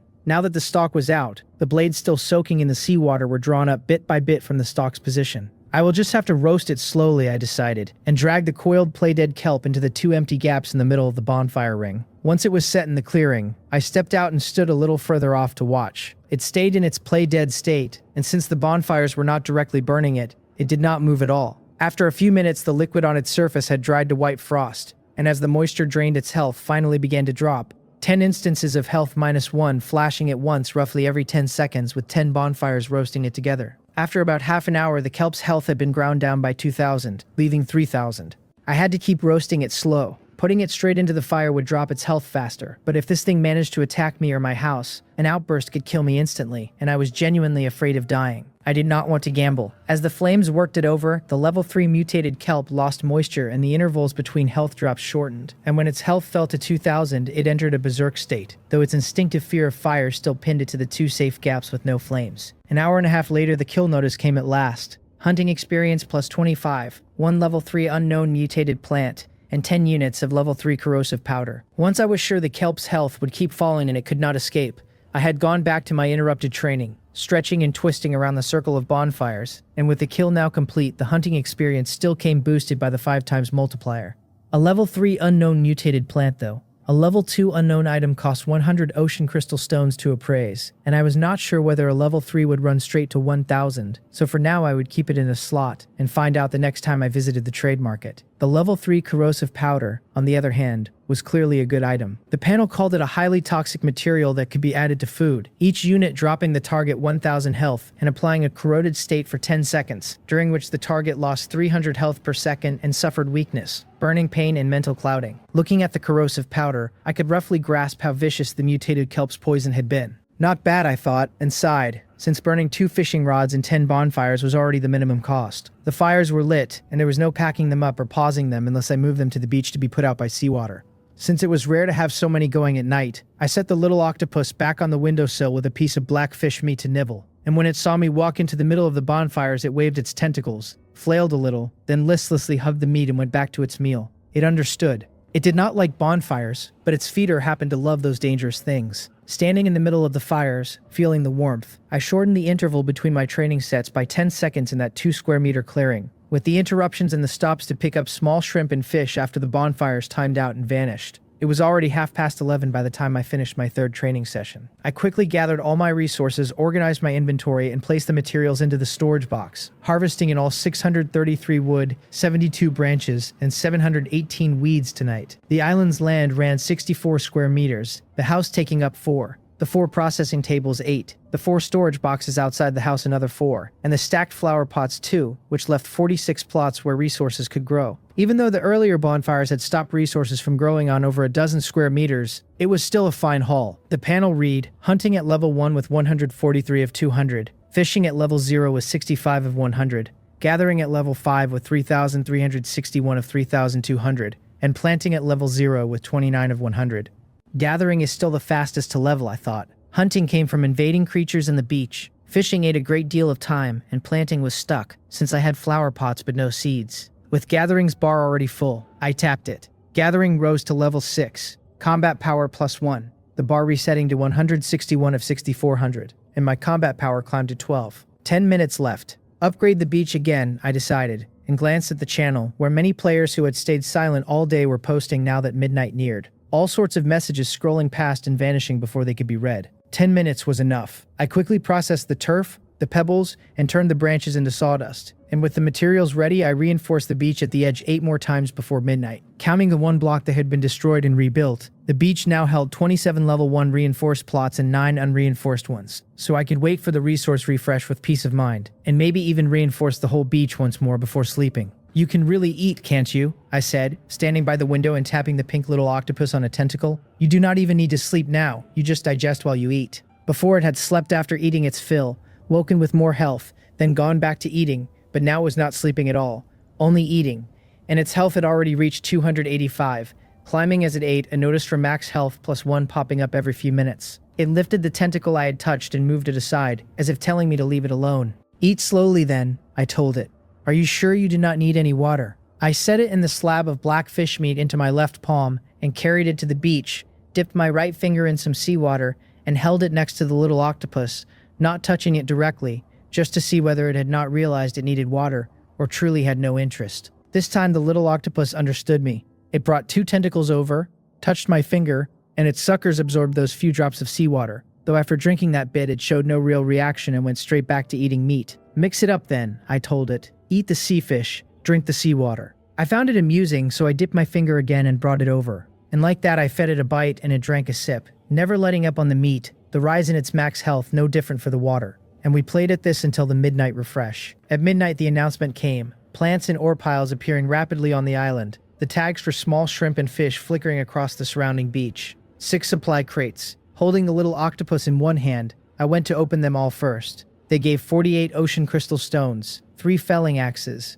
1 pickaxe, 2 fishing rods, 3 portions of coarse thread, 11 pieces of flint, 18 pieces of iron ore, 171 portions of soil, 318 stones, 344 wood, 402 weed, 17 bread, 32 berries, and 15 bottles of water. The basic supplies. Beyond those, I equipped a new piece of gear and learned 3 recipes. The gear was a pair of level 1 coarse cloth pants, defense +1, agility +1, recovery speed +1%, durability 100, and the moment I put them on, my original shorts vanished. Coarse as the cloth was, the pants were comfortable, maybe because after days in loose baggy shorts, any long pants felt better. The first recipe was carnivore feed production. 5 portions of meat ingredients into 1 portion of feed, the feed level following the raw material, almost identical to the herbivore feed recipe but for the swap from plants to meat. The second was a fruit juice drink, 3 portions of fruit and 1 of drinking water making juice, its level and effect following the fruit, the only difference from jam being the added water. The third recipe was the marine aquaculture pond, wanting 500 stones, 200 wood, and 50 soil,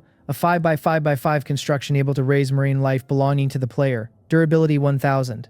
My first reaction was to look down at the little octopus in my left palm. It clearly liked seawater, but it was very weak right now and not ready for the beach. There was no rush to build the pond though, since it took 25 square meters, and on an island this small a water tank several times larger than my house would leave almost nowhere for resources to grow. After opening all the crates, I checked my materials, set the little octopus on the windowsill, and went out to pull weed, chop wood, and dig the ore piles, taking 166 weed, 113 wood, 18 branches, 228 stones, 21 pieces of iron ore, and 580 gathering experience. "Still not enough materials," I muttered. The beach reinforcement wanted turf, pebbles, and sawdust, and with 9 blocks left to do, I only had enough for 6, so I reinforced what I could. After that, I walked a circle to deal with the small shrimp and fish on the beach and bring them back, gaining another 35 hunting experience, then carried the little octopus into the house. I set a piece of meat on the storage box for it to gnaw, told it to eat slowly while I slept, and warned it not to climb onto the bed in case I rolled over and crushed it. The little octopus held the piece it had not finished, reached out a tentacle to touch the new one beside it, unsure whether it was for it, but by then I was already lying down and would not come over to tell it. It was 20 past midnight and I was truly exhausted. When I jolted awake, it was already 2 in the morning. So I went outside, and by a much dimmer moonlight, I quickly gathered the grown weed and small trees. "This is all for you to eat," I said, and went back to the little octopus, which had finished 1 piece of meat and was curled beside the other. Leaning in by the window light, I saw it could still eat but for some reason was not, so I held out my hand and placed the blackfish meat in my palm, and that confirmed it. The piece beside it had not been meant for it. The little octopus stretched its tentacles, crawled into my palm, hugged the meat, and started eating. It was still a juvenile, needing a maximum of 1,000 health to reach the adult stage and finally be able to work. Eating non-stop, its health had reached 410, which left me unsure whether its appearance would change much by the time it hit 1,000, since it was nearly halfway there and still only a little larger than a peanut. It was 10 past 2. I stopped worrying about its size, lay back down, and slept again. I had to gather and practice during the day and practice more at night when I could, so my sleep came only in the second half of the night, an hour and a half snatched between gathering rounds. With no robot stamina and no alarm clock, even an hour of deep sleep each time was already good, and at least the bed, the straw mat, and my equipment added recovery power, so I would not suddenly die from lack of sleep. I got up twice more in the second half of the night to gather, and the third time I rose at 5:30, ate some bread, and went out. After pulling the weed, I realized I had not checked the storage box for the little octopus. I opened the map, turned, and walked to the beach at the edge, where the little octopus, its body now as big as the pad of my index finger, was using several tentacles to catch small shrimp and fish to eat. The moment it saw me approach, its tentacles grown to over 10 centimeters, it instantly pulled them in, hid the tips first, then curled into a ball, like a child who had done something wrong and was waiting to be scolded. "You are still small," I told it. "Fine. You eat fish, that is what you do, but you need to learn to catch them, not wait until they bite you to roll them up, since hunting with your own body as bait will get you hurt." Even knowing it could not understand me, I pinched a small fish from the side, tugged on its tentacles, and taught it to hunt from the beach. In the morning light, I could clearly see that the tentacle it had used for fishing was already a small section shorter, and it was hard enough for a little one to grow at all, so if I did not watch it, it might just feed its own tentacles away for the sake of catching fish. My finger swept ahead, its tentacles following, burrowing under the turf, and through the gaps to coil around a small fish. And because I held the fish in place, even though it needed a few tries to wrap and drag it, the fish could not escape. Once that was done, I took out the black fish meat, carried the little octopus back, and set it on the windowsill. Time was running out, so I pulled weed, chopped wood, then went for the small shrimp and fish on the beach. And after clearing everything one by one, at 5:55 in the morning, I finally completed every level 1 reinforcement of the island foundation stones. The notification I had been waiting for arrived. Level 1 reinforcement had reached 100 square meters. Level 2 construction was now open, and the basic level 2 construction recipes had been unlocked. They were only the basics, but they were still stronger and better than anything I had now. I opened the island reinforcement menu, and the first thing I saw was the house. A level 2 log cabin wanting 1 level 1 log cabin, 200 level 2 wooden plank, 200 level 2 iron ore, and 100 level 2 granite, over a 5x5 construction area. With no stone house, I skipped that line. The next level of house would cover 25 square meters, room enough to put my storage cabinets inside and live far more comfortably. But the materials were many, so I decided to look at the other island reinforcements first. Area expansion was unchanged, 2 soil and 5 stones, but from there things shifted. Island reinforcement now offered a level 2 option alongside the old level 1, wanting level 2 fertilizer and level 2 ore powder per cubic meter, none of which I had. Defense construction listed a level 2 fence taking level 2 wooden plank and level 2 iron ore, and beach reinforcement a level 2 line wanting level 2 marine plant powder, level 2 granite particles, and level 2 seaweed. Many of the materials were things I had never seen, but at least I was given semi-finished processing recipes to make them. Level 2 fertilizer took 3 portions of meat or plants, level 2 ore powder, 2 portions of ore, level 2 wooden plank, 2 portions of wood, level 2 marine plant powder, 5 portions of marine plants, and level 2 granite particles, 2 portions of granite, the ratios varying but the logic clear enough. Iron ore is already level 2. I worked out so 10 portions of powder would need 20 pieces, then another 30 pieces of meat for the fertilizer. Let me see what can grow first. The time was approaching 6 in the morning, and at 5:58 I completed 1 level 2 island reinforcement, after which a selection box let me choose the resource type that plot would grow: grain, fruit, wood, fodder, minerals, or random. The option changeable during the waiting period after a harvest. Grain I chose, not sure what kind it would give, but willing to find out, ready to gather it and switch if it turned out poor. Shortly after, it was 6 o'clock. The island refreshed, resources appearing with their gatherable tags, and right before my eyes, on that single level 2 reinforced plot, a lone stalk of corn grew up out of the thick layer of soil. A 2-meter corn stalk with a single, not very large cob standing in a 1 square meter space looked rather abrupt. The panel logged it as a level 2 corn harvest, 1 level 2 corn seed, 8 level 1 corn seeds, 1 portion of level 2 corn kernels, 1 level 2 corn stalk, and 23 gathering experience. Seeing it for the first time, I reached out,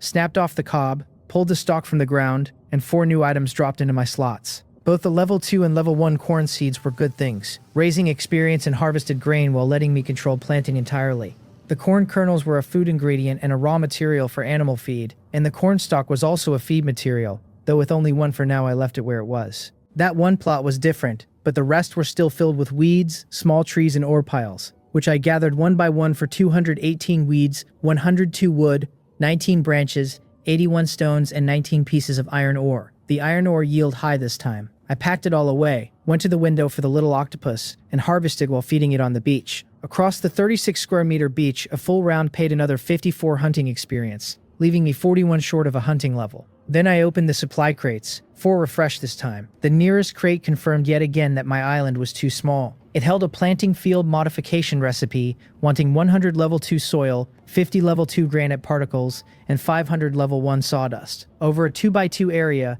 allowing long-term planting once done, but resources were insufficient, so I learned it and set it aside. The rest of the crates held plenty of basics and little else. That planting field recipe, the only real prize. Iron ore plus 8, flint plus 12, soil plus 108, stone plus 152, wood plus 184, weed plus 166, bread plus 3, water plus 5, with 2 level 1 fishing rods and 1 felling axe besides. That was the whole of the morning's harvest. Time for fishing and breakfast, I decided, and you are so tiny, how are you supposed to go on patrol? I took my rod and creel, sat by the beach, baited the hook, cast and ate a filled bread with my other hand, while watching the little octopus beside me gnaw its black fish meat, its health already at 828. Sensing it was watched, it raised a tentacle and poked my pants, its first instinct being that its feeder had something to tell it, though I only thought the reaction cute and did not understand its confusion any better than it understood mine. Eating bread and drinking water, I pulled in several small level 1 fish and small shrimp cast after cast.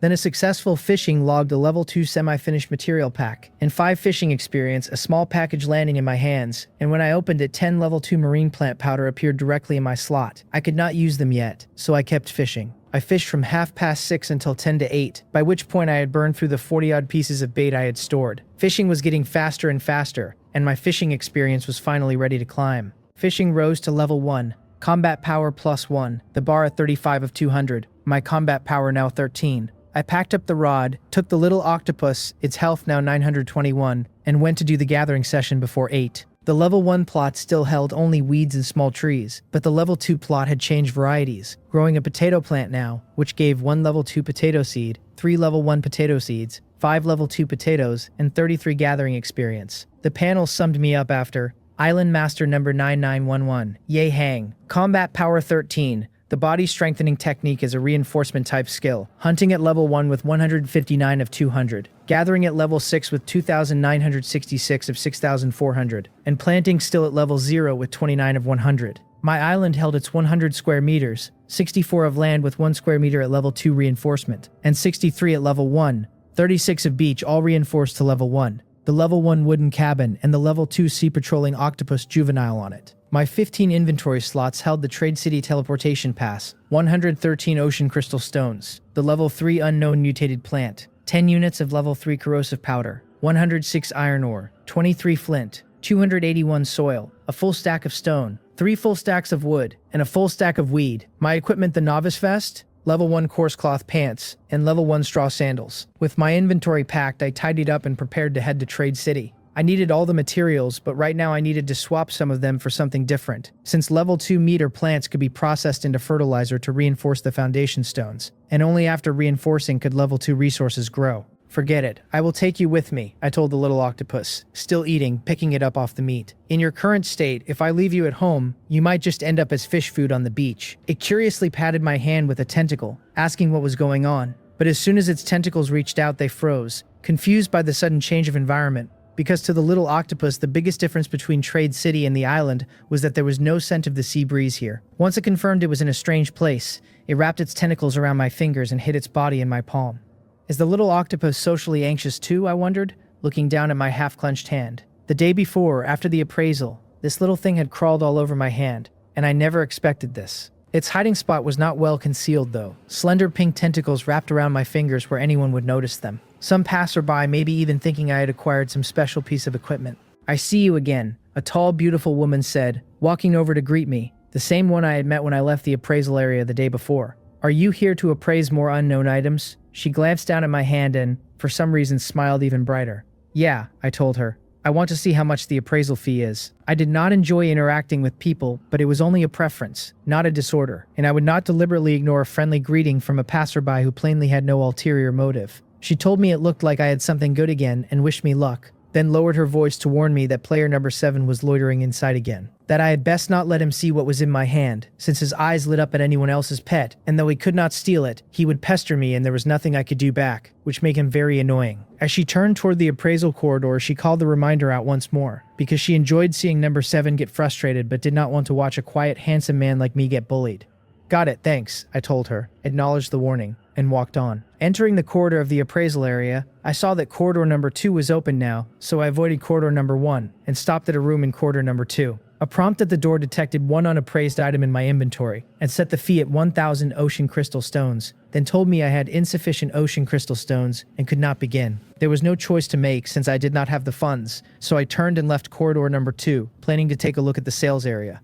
I had not come to buy anything, partly for lack of crystal stones and partly for lack of time, only to see what it was like inside. Just as I stepped out of the corridor, I saw player number 7 again, the same man from the day before. His equipment improved now, cotton pants, cloth shoes, and a form-fitting leather armor that looked to be made from fish skin. He was trailing a player out of corridor number 1, naming higher and higher crystal stone offers, and the player, just finished appraising, looked hesitant, since several hundred ocean crystal stones were something most people open supply crates a long time to scrape together. Seeing him waver, number 7 pressed on, saying raising a pet took capital, asking whether he really meant to let the pet gnaw on bread if he could not provide the basics. The bargaining followed as they walked out, and by the time I reached the hall they had settled on 888 ocean crystal stones and were heading toward the stall area for the exchange. I had no interest in any of it and had already crossed into the sales area on the other side. Inside the sales area, items for sale were displayed on all 4 walls, prices sorted from high to low. 10,000 sales slots per refresh. The item in the very first slot was enough to make any player envious, and I was no exception.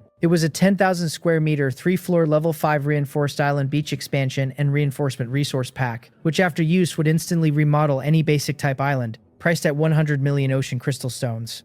I counted the string of zeros to be sure. When a man could call himself one of the lucky few just for opening a 1,000 crystal stone gift pack, a resource pack at 100 million was there to do more than make people envious. At least its description told me something, that a foundation stone could be built up into several floors, and that island reinforcement could be bought outright as a pack to reach a finished result all at once. I shifted my gaze and looked at the next item. The second was also wildly expensive, only a single crystal cheaper than the first, an immortal-grade pet flood dragon egg priced at 99,999,999 ocean crystal stones, which on hatching would yield an immortal-grade flood dragon cub. I looked at the string of 9s, then down at the small pink octopus in my hand. There were people all around me so I could not speak aloud, but I felt a little conflicted, strongly suspecting my little octopus did not even rate as the lowest common grade, since it carried no grade tag at all. Even so, with or without a tag, I liked the little octopus, because it was mine. It was not only pets. The next was an immortal grade vast ocean longbow, weapon strength plus 1,000, additional piercing damage plus 50,000, with the skill vast ocean destruction arrow, durability 10,000, repairable 10 times by consuming materials, priced at 88,888,888 ocean crystal stones. Weapons sat among the listings too, all at prices I could not imagine. I kept reading, some later items carrying grade tags, the highest being immortal grade, then spirit grade, top grade, high grade, and common grade, with a fair number of untagged equipment, materials, animal cubs, and plant seedlings besides. One was a common grade fish skin armor, defense plus 20, agility plus 5, recovery plus 6%, durability 100, priced at 600 ocean crystal stones. Its slot already grayed and marked sold out. That, I realized, was the leather armor number 7 had bought and put straight on. Further down were many items at a few hundred crystals, or even a few dozen, and among them the inventory slot expansion voucher. The one that had just refreshed added a single slot, and just as the channel had said, it cost 1,000 ocean crystal stones. The next refresh was 10 minutes off, so I decided to wait, hoping something might turn up that I could afford, and that other players had no interest in snatching. I opened my personal purchase settings, looked at my meager 103 ocean crystal stones, and set that as my viewing limit, after which only items below it showed.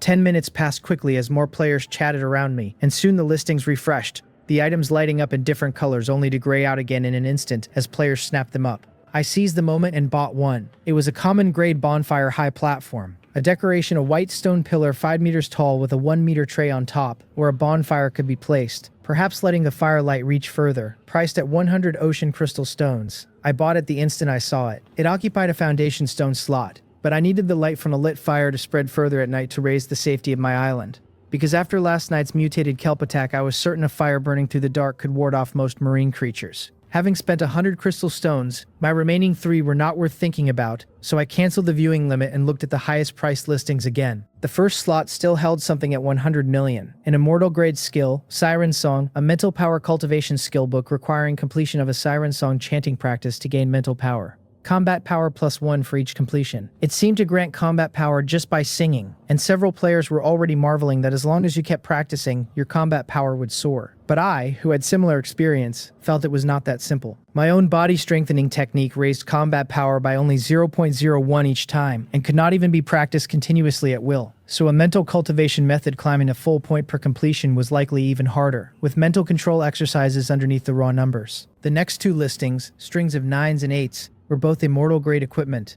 and I glanced at them and turned to leave. I had spent over 20 minutes in the appraisal and sales areas now, and I needed to reach the stall area, buy the materials I wanted fast, and go home to gather and practice.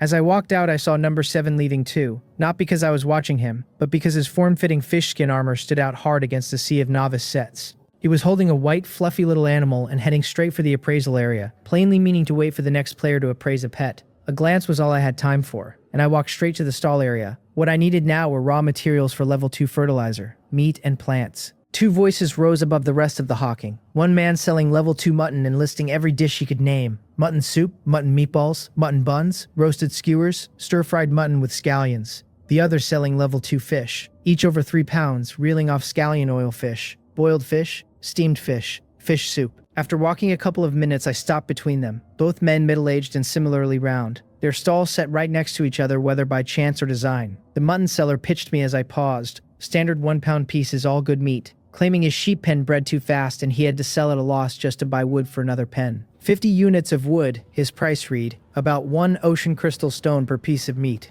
As for whether the mutton was any good, in this world's game settings all stacked identical items were the same, just like the 20-odd pieces of blackfish meat I had at home. No poor quality drops when killing monsters, and even random quality outputs got automatically sorted by level the way gathering level 2 crops did. Do you not think this is incredibly cheap, young man? The mutton seller said with a chuckle, looking at his price. It is not that my meat is bad, I am just in a hurry to sell out and go home. It is expensive, I told him. Without a recipe it cannot be made into a dish, and I only want some for fertilizer, so I will go check elsewhere. I sighed, turned, and started walking away. He had laid out over 100 pounds of mutton, yet nearly everyone who passed took one look and left, which told me the price was set artificially high. Young man, look at my fish, the other seller called, hurrying me over. If it is for fertilizer, fish meat is meat too, also level 2, but one portion is only 45 wood, much cheaper than his. Since a stall could only display 2 types at once, the fish seller started pulling fish from his inventory and swapping the listings, so I could see them all.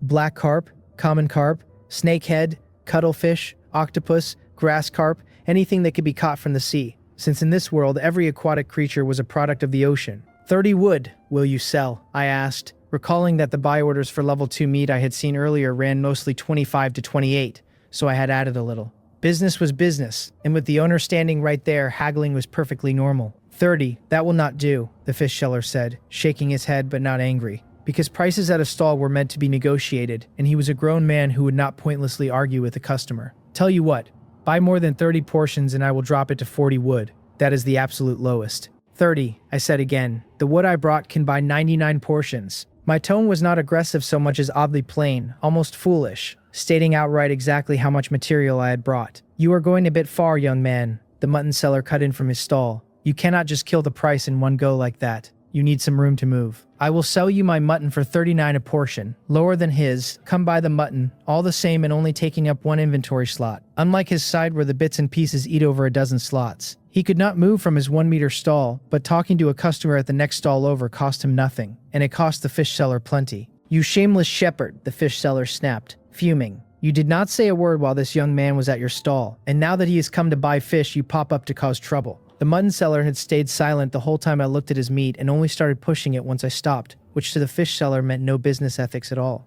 I am causing trouble, the mutton seller fired back, also growing irritable. I just had a slightly slow reaction and had not discussed price before you called him over. So who started the sabotage? He had been weighing whether to call me back and renegotiate, and while he thought it over, the fish seller had pulled me away, which ordinarily would have been nothing. Both meats level 2 at similar prices, except this fish seller had gone too far, dropping straight to 40 wood.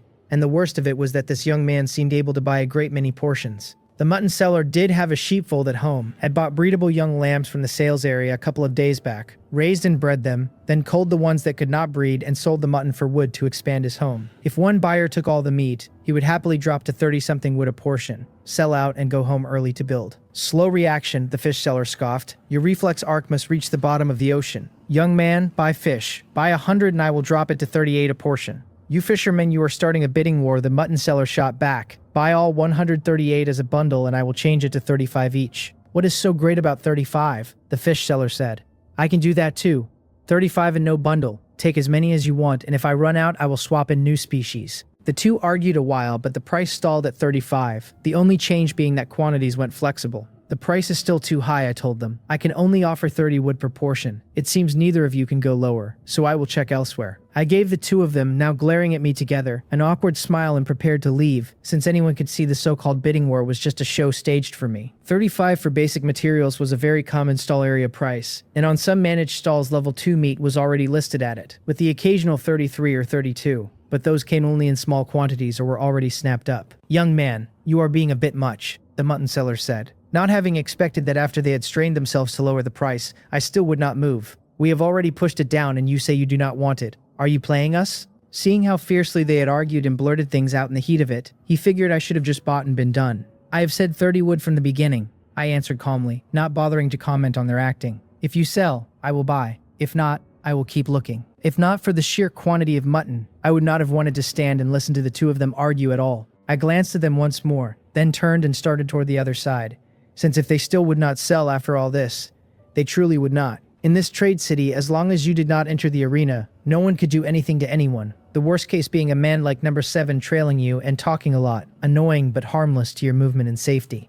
Sold, the mutton seller called after a few seconds, seeing I did not care and was walking off. All 138 portions bundled for 30 wood each. I am selling them all to you. Tending a stall, he had to set it to managed mode or pack it up or stay confined to that 1 square meter, so if he did not shout now, I really would be gone. As for whether 30 was a loss, the buy orders ran at most 28, and he had already waited over half an hour and sold only a dozen portions at 35. If he did not sell now, he would keep the stall open another hour or dump the lot to the buy order players, and level 1 and level 2 meat was not scarce. Since players could catch level 2 fish with just a level 1 rod and bait, with a large stock, selling it all in one transaction a touch above the buy orders let him cash out and go home to build. My wood is only enough for 99 portions, I told him, walking back. I will cover the rest with stone and weeds, and neither can go over 33 portions. I have plenty of stone already, the mutton seller said, his heart sinking to hear there really were only 99 portions of wood. How about 33 portions for weeds and 6 for stone? How could this kid be so honest? He thought genuinely awkward to run into such an inflexible buyer, but the price was agreed, so he wasted no more time. He set up a bundle of 99 portions of level 2 mutton, which I bought for 2,970 wood, then 2 more bundles, 33 pieces for 990 weeds, and the last 6 for 180 stones. With 138 portions of level 2 mutton in hand, I turned and walked toward the main gate. Wait, what about my fish? The fish seller called, dumbfounded. You are not buying fish anymore. The mutton seller had cleared his inventory and left, and the fish seller could not understand what had happened to their cooperation. This meat has already exceeded my expectations, I told him, glancing back. I do not need any more. Fish were no longer needed. The fish seller had not actually said he would sell, and even if he had offered 30 wood, I would not have given up the mutton for it. There were too many types of fish eating too many inventory slots, so without a price advantage, there was no reason to choose them,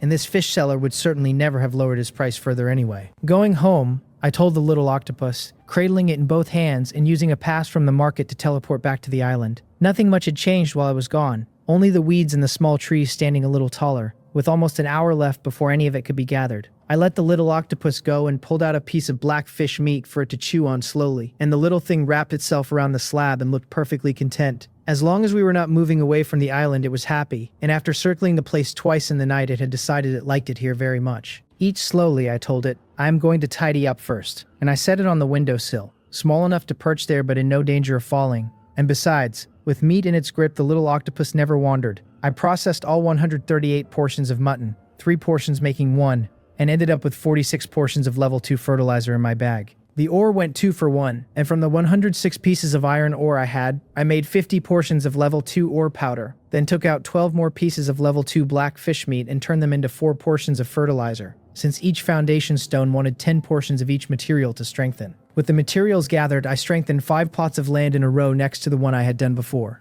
The panel logged each one as a level 2 strengthened island foundation stone. Defense 50, durability 1000, fertility 2, mineral resources selected. That made 6 level 2 strengthened stones in all. The first set to food and these 5 set to minerals. Because while I needed fruit and wood and fodder too, what I needed most right now was ore. The old vegetation on those plots vanished, and 5 level 2 ore mounds came up in their place, each needing an hour to mine and promising stones, iron ore, flint, granite, and soil. The level 2 mounds looked more metallic than the level 1 ones, and I noted with mild surprise that an ore mound could yield soil. Though when I thought about it, that seemed normal enough. With the strengthening done and the leftover materials packed into the storage cabinet, I drank a bottle of water, rested 2 minutes, and began a fresh round of morning practice. By 9:35 in the morning, I had steadily worked through 30 practice movements, then took out the 8 iron pickaxes I owned, slotted them into my bag, and started gathering, knowing that once these were used up, I would have to craft more. A level 1 pickaxe striking a level 2 mound burned through durability fast, since the loss climbed by the same 5 times factor as the experience,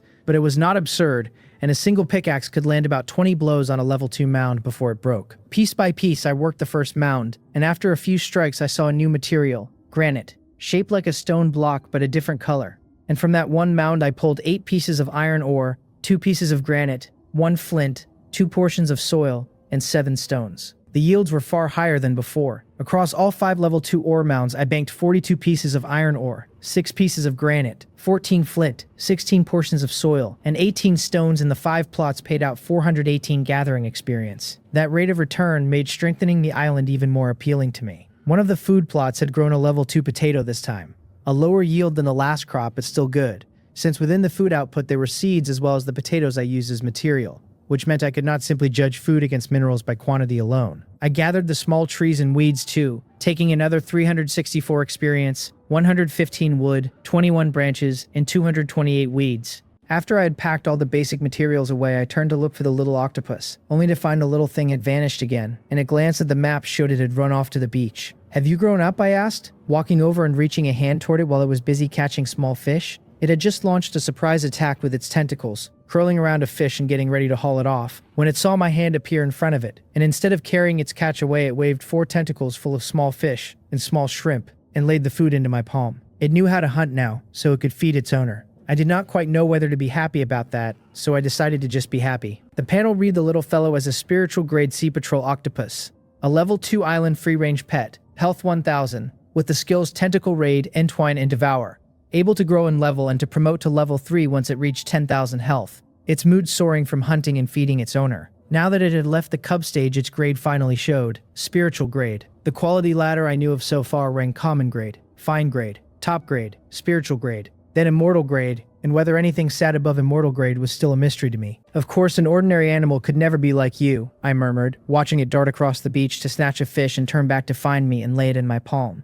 Ever since it was appraised, this little guy had been startlingly clever. The night before, when I had not understood the use of the bonfire, the little octopus had run all the way to the fire to demonstrate it for me. It made me wonder again whether player number 7 had been so frantic to buy appraised pets because a player appraised pet hit its quality grade until it reached adulthood, or whether that man truly had a skill to raise the quality of a creature whose grade was still undecided during its growth stage. "There is nothing left to catch on the beach. You should rest," I told it after it had laid 10 small fish and small shrimp into my hand, and I squatted down, scooped the little thing up, and carried it back. It had entered its adult form now, a round head about 3 centimeters across, and 8 tentacles that could stretch or contract, and I had just watched it extend 1 past 30 centimeters at full reach, though the tentacles turned very thin and looked fragile when drawn out that far. It was only because the level 1 small fish and small shrimp it hunted were not aggressive that it had not actually gotten hurt. 2 of its tentacles coiled around my fingers as I walked. Then it crawled to the edge of my palm, rolled off with a soft slither, and dangled in the air, swaying back and forth. "Fine, as long as you are happy, go ahead and play," I said, looking at its status note, which now read Contented Heart, playing happily. This spiritual grade creature really was far too intelligent, and even its way of playing was unique, since it clearly had immense confidence in the resilience of those 2 tentacles. I stood at the food processing table and crushed the small fish and small shrimp that the little octopus had caught alive in my palm, killing each one for a point of hunting experience before turning the bodies into bait. I had assumed the things it caught would not earn me any more experience, but the notices proved how considerate it had become, since with its patrolling and pickup abilities it caught creatures without eating them and left them for me to kill. The trouble was that my home really needed a fish pond, or better still a marine aquaculture pond, where the small fish, small shrimp, and crabs could keep living until I needed them, at which point I could pull them out, slap them dead for hunting experience, and make them into bait. The more I thought about it, the more I wanted one. After banking 10 hunting experience, I let the little octopus go play and opened my construction path. Area expansion still wanted soil and stone, and an aquaculture pond clearly could not go on ground I had already reinforced. So I opened the map, selected the southern region, and expanded it by 100 square meters at once, the move costing me 200 soil and 500 stones. In front of where I stood, the bare, desolate foundation stones of a deserted island appeared. My island, land, and beach together had been 100 square meters, and the new area doubled it. I shifted things in the construction interface, dragging the beach, which had been in the south but now sat stranded in the middle, all the way out to the edges, then picked a spot and started building the pond. The marine aquaculture pond wanted stone, wood, and soil, a 5x5 build that could house marine life belonging to the player, with a durability of 1000. I placed the 5-meter pond in the northeast corner of the newly expanded land and spent the materials, and with a floating glow of light, the construction finished. The panel read it as a level 1 marine aquaculture pond. Area 5x5, pond depth 5 meters, water depth 4.5 meters, durability 1000, able to house no more than 1000 level 1 marine creatures. Once that was done, the little octopus slid over to inspect it, and I walked over to take a look myself. The 200 square meter island ran 20 meters long and 10 wide now. The beach at the edge has grown from the old 36 square meters to 56, and the land of the island sat at 144 square meters with a great many more plots, needing reinforcement. The personal info panel summed me up. Island Master number 99111. Combat Power 13. The body strengthening technique is a reinforcement type skill. Hunting at level 1 with 169 of 200. Gathering at level 1 with 35 of 200. Gathering at level 6 with 3233 of 6400. And planting at level 0 with 29 of 100. The island held its 200 square meters total. The level 1 wooden shack. The spiritual grade level 2 sea patrol octopus. And the level 1 marine aquaculture pond. There were so many items now that the note after the total area needed another tap to open. The detail read the total island area is 200 square meters, the land at 144 with 6 square meters at level 2 reinforcement, 58 at level 1, and 25 taken by the level 1 marine aquaculture pond, and the beach at 56 with 36 reinforced to level 1. The pond area could be reinforced too, though that would only add defense without refreshing resources, and probably the only thing that could ever refresh inside the pond was a supply crate. With the pond built, I looked at my materials, found an animal breeding pen almost within reach but short on stones, and decided to wait until I had gathered more. Things caught from the seaside can go in here, I told the little octopus, scooping it up. You do not understand, so I will take you to catch one. I carried it to the reinforced beach, where spawns were scarce enough that I walked a good while before spotting a fresh small crab to the east. I set it down, let it catch the crab, pinched the tentacle holding the small crab so it could not let go, and brought it back to the edge of the pond. Just like this, putting it inside is enough, I said, and set it down and poked the tentacle that seemed confused but stayed obediently coiled around the crab. The little octopus tentatively reached its tentacle toward the water, and when I did not stop it, it released the small crab into the pond. It understood at once, sensing that its owner was very pleased. Things by the seaside escaped easily, but catching them and putting them in their own pond meant they could not run away and could even be raised big before being eaten. Go play. I am going to keep cultivating, I told it, and seeing the way its tentacles swayed, I checked its status again and realized I had somehow raised the little octopus into a hoarder, because its mood note now said it could store food, and was happily preparing to go all out. The only trouble was there were currently no fish, shrimp, or crabs on the beach at all, so it might as well just wander for fun.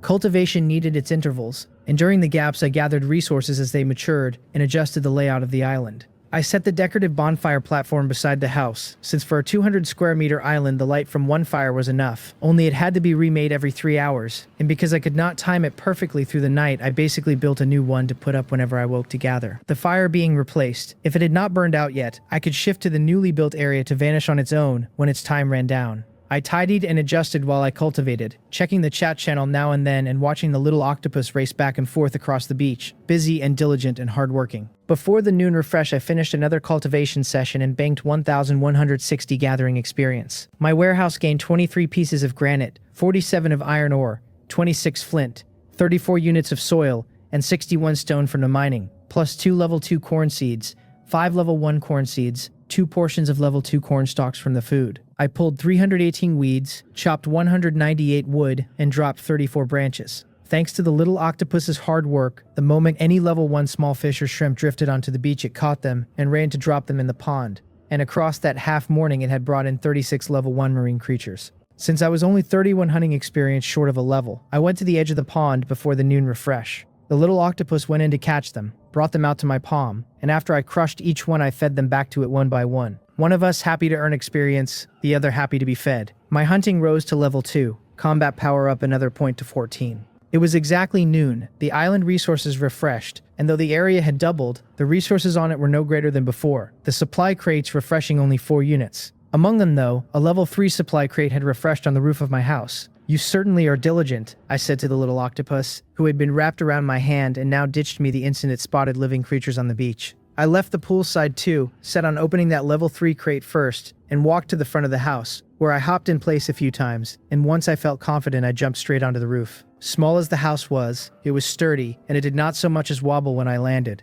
Squatting on the roof, I opened the level 3 supply crate right there, and it spilled out a fine haul. 98 ocean crystal stones, an inventory expansion voucher, worth 1 slot, a seaweed breeding nets crafting recipe, a level 2 mermaid stone statue ornament, 10 level 3 pearls, 2 level 2 granite, 42 level 2 iron ore, 6 level 2 cooking oil, and 10 level 2 seasoning. I used the inventory expansion voucher at once, bringing my inventory to 16 slots. The seaweed breeding nets recipe was a single-use item wanting 50 straw rope and 10 marine plant powder, and the panel said that once crafted and placed in a safe seawater area, I could harvest it after 6 hours. So I could only hope it would pay off. 2 weeds processed into 1 straw rope, which meant 100 weeds plus my 10 portions of marine plant powder, and I happened to have exactly 10. After making 50 straw rope and crafting the net, I went and placed it in the seawater pond first. I was in no hurry to open the rest of the crates, and instead ran to harvest the crop already ripe for picking, where I did not even need a tool, just grabbed the root system at its connection point and yanked. The panel logged a level 2 sweet potato, 2 level 2 sweet potato seedlings, 5 level 1 sweet potato seedlings, 6 level 2 sweet potatoes, 2 level 2 sweet potato vines, and 55 gathering experience, a good yield, though it was the seeds that pleased me most. After the sweet potatoes, I dug up the ore, finishing all 5 mounds in a quick flurry of clanging, then cleared the weeds, small trees, and level 1 ore piles besides, and 10 minutes of fast work banked 1,561 gathering experience, 231 weeds, 199 wood, 31 branches, 182 stones, 43 iron ore, 21 flint, 19 granite, and 33 portions of soil. With the gathering done, I ate a jam-filled bread slowly and moved to open the other 3 level 2 crates, which yielded few surprises this time. They gave 26 ocean crystal stones, 2 felling axes, 1 pickaxe, 2 fishing rods, 89 portions of soil, 109 stones, 113 wood, 141 weeds, 11 bread, 46 berries, and 13 bottles of water. Compared to before, when recipes dropped more or less often, it was not very good. Cannot be greedy, I told myself, rubbing my face with both hands to massage away the frustration that had surfaced. 4 supply crates was already very good, and I had just opened a level 3 besides, so I could not decide my luck was bad just because the level 2 crates were lean this time. Once I let thoughts like that take hold, my mindset would shift, and a bad irritable mood led to overthinking during rest and to stray thoughts during practice that could push me into a cultivation error or an injury. For my own safety and health, I steadied myself quickly. It was not some incredible gift, only the habit my original family had forced on me from childhood, when working hard was how I survived, kept from going mad, and protected myself. With my mindset settled, I went back to organizing my inventory, fitting everything I could into the storage boxes, and what would not fit I simply left, since I still had too few boxes. Looking at the level 1 and level 2 seeds taking up 6 slots, I moved all the stacked flower pots to the open ground beside the pond. 8 of them lined up. 7 were level 1 pots, each good for 1 more planting, and 1 was a level 2 pot that, because I had first planted level 1 cabbage in it, could only grow level 1 plants 8 more times. The little octopus came running over on 4 tentacles with the other 4 clutching small fish and shrimp, and leaned in to watch what I was doing. "This is flower pot planting," I told it. "Hurry up and go put those down. Lucky you have so many limbs." It did not understand, but it was hooked on the game of catching fish and shrimp to drop in the pond, so once it saw I had no time for it, it ran off to keep at it. Using a planting trowel, I set 5 level 1 sweet potato seedlings and 3 level 1 potato seeds into the 8 pots, refusing to obsess over why potatoes came as seeds instead of sprouts. That was just how this world worked, and since they went into my inventory the moment they were gathered, I only needed to plant them the way the world recognized. After planting the 8 portions, the water shortage warnings popped up, so I took out drinking water and poured 1 bottle into each pot, the planting and watering together earning 16 planting experience. Different plants matured at different rates, the panel said.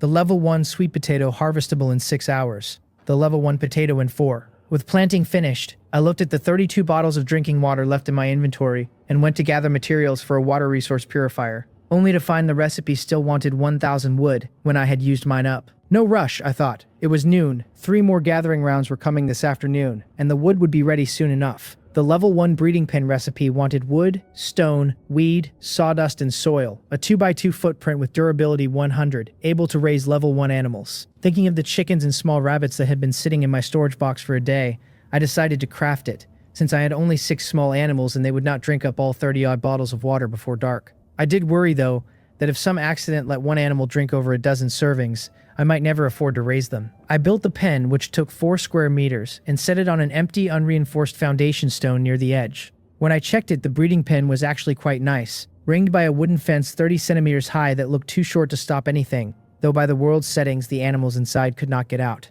On its 4 sides sat 2 kinds of water basins and feed troughs. One basin was bucket style, presumably for larger animals like cows or sheep, the other shallower and likely suited to chickens and small rabbits. The feed troughs differed too, one large and one small, the large one fixed to the edge of the pen, the small one to the ground at the edge. Inside, the floor was fresh soil mixed with sawdust, packed firm and topped with a layer of processed weed. Feed, chickens, small rabbits, they are all herbivores, I muttered, looking at the pen's note that it could raise 10 small animals at once. And since I had only 6, I was not worried about space, so I went back and took out cabbage to process into feed. 5 cabbages made 1 portion of level 1 herbivore feed, which would not be enough, but I still have level 2 materials. So I chose 5 level 2 sweet potatoes and started crafting. The panel offered 2 kinds of level 2 herbivore feed, sweet potato crumbles and mashed potatoes, each feedable to level 1 and level 2 farmed animals. Level 2 animals for 3 hours and level 1 animals for 15, and each portion only feedable to 1 animal at a time. There was an upper limit on these, but no lower one, so high-level animals would not eat low-level food, while a level 1 animal eating level 2 feed had its feeding time stretched 5-fold. During the breeding period, 1 portion of feed could only go to 1 animal, and if the animal was harvested before finishing, the rest could go to the next, which meant I could only release the 2 chickens first. 1 male, 1 female. The 2 chickens were fluffy and orange-yellow, not much bigger than an egg, and the moment they landed in the pen they started chirping at me. The panel marked them a level 1 mother hen chick and a level 1 rooster chick, both able to reproduce, both hungry, neither even showing a growth time. Eat up, I told them. Once you are full you can lay eggs and hatch more chickens, and I put in 2 portions of level 2 feed, the 2 chickens each locking onto one and lowering their heads to eat. After only a few bites they showed they were thirsty, so I poured a bottle of water into the trough, and only 1 chicken went to drink until I poured a second, and the other went over too. Both then read as eating and growing, due to enter their reproductive period in 6 hours. Only 6 hours to grow up, and the reproductive period presumably meant they would lay eggs, hatch them, and then be ready to harvest, though I could not yet tell whether the hatched chickens would be meat birds, layers, or, with luck, more that could reproduce. I had once heard a player who sold lambs say he had started with a litter of breedable lambs, and after 2 or 3 days they had multiplied so fast he had to slaughter sheep to sell the meat for materials and build more pens. If they all grew and bred in 6 hours, then the old and young kept breeding after another 6. The speed felt truly enormous. The 2 chickens, full and watered, flapped around the pen, unable to get out but eager to jump up and see the world. After watching them play a few minutes, I glanced at the basin, confirmed the water I had poured would last them 6 hours, and stopped staring at them to go take out the mermaid statue. The panel called it a level 2 mermaid stone statue ornament. A buff-type piece, and within its aura level 2 and level 1 farmed animals would be protected and have a 5% chance of an additional harvest. The coverage area 10 by 10. I placed it, and the coverage fell exactly over this newly expanded region, though that 5% was a chance per harvest, not a guaranteed 1 in 20. So it was still a luck-dependent buff. At least the possibility exists, I told myself, since before I had it the chance of an extra harvest was 0. I stood before the 2-meter statue and studied the stone mermaid a while. It was no beautiful mermaid, only human-like in the form of its upper body, essentially a fish, covered in scales over both head and body. But good-looking or not, the effect it brought was excellent and I liked it very much. The little octopus crawled out of the pool, having just dropped a few fish, came to circle my feet twice, then climbed up the statue. "What are you doing, drying yourself into octopus jerky?" I said, raising a hand to poke the little thing perched on the statue's head, not knowing what it was happy about now. Maybe it could feel the statue's buff too, though it was not a farmed animal, so it probably did not matter. Take your time playing. The stone will radiate heat after it sits in the sun, so do not get burned, I told it, reaching out to touch its tentacles, giving advice it would never understand before turning back to cultivate.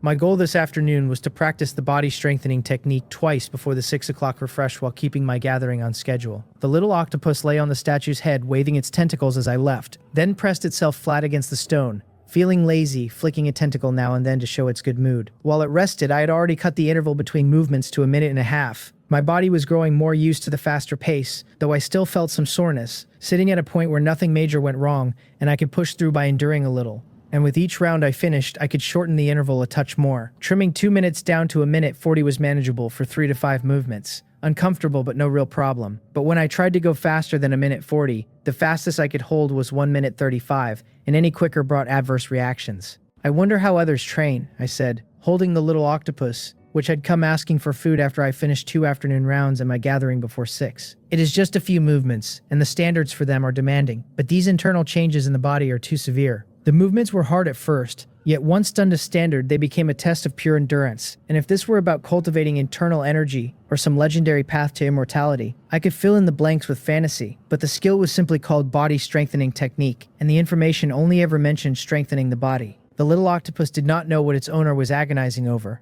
only that he seemed in a good mood, so it stretched a tentacle, hugged a piece of black fish meat, and ate, meaning to work once it was full. It had already grasped the rhythm of the 6-hour windows by instinct, knowing fresh small fish and small shrimp would appear on the beach, knowing it would soon have to start working and needed to eat first. You are quite lucky, I told it.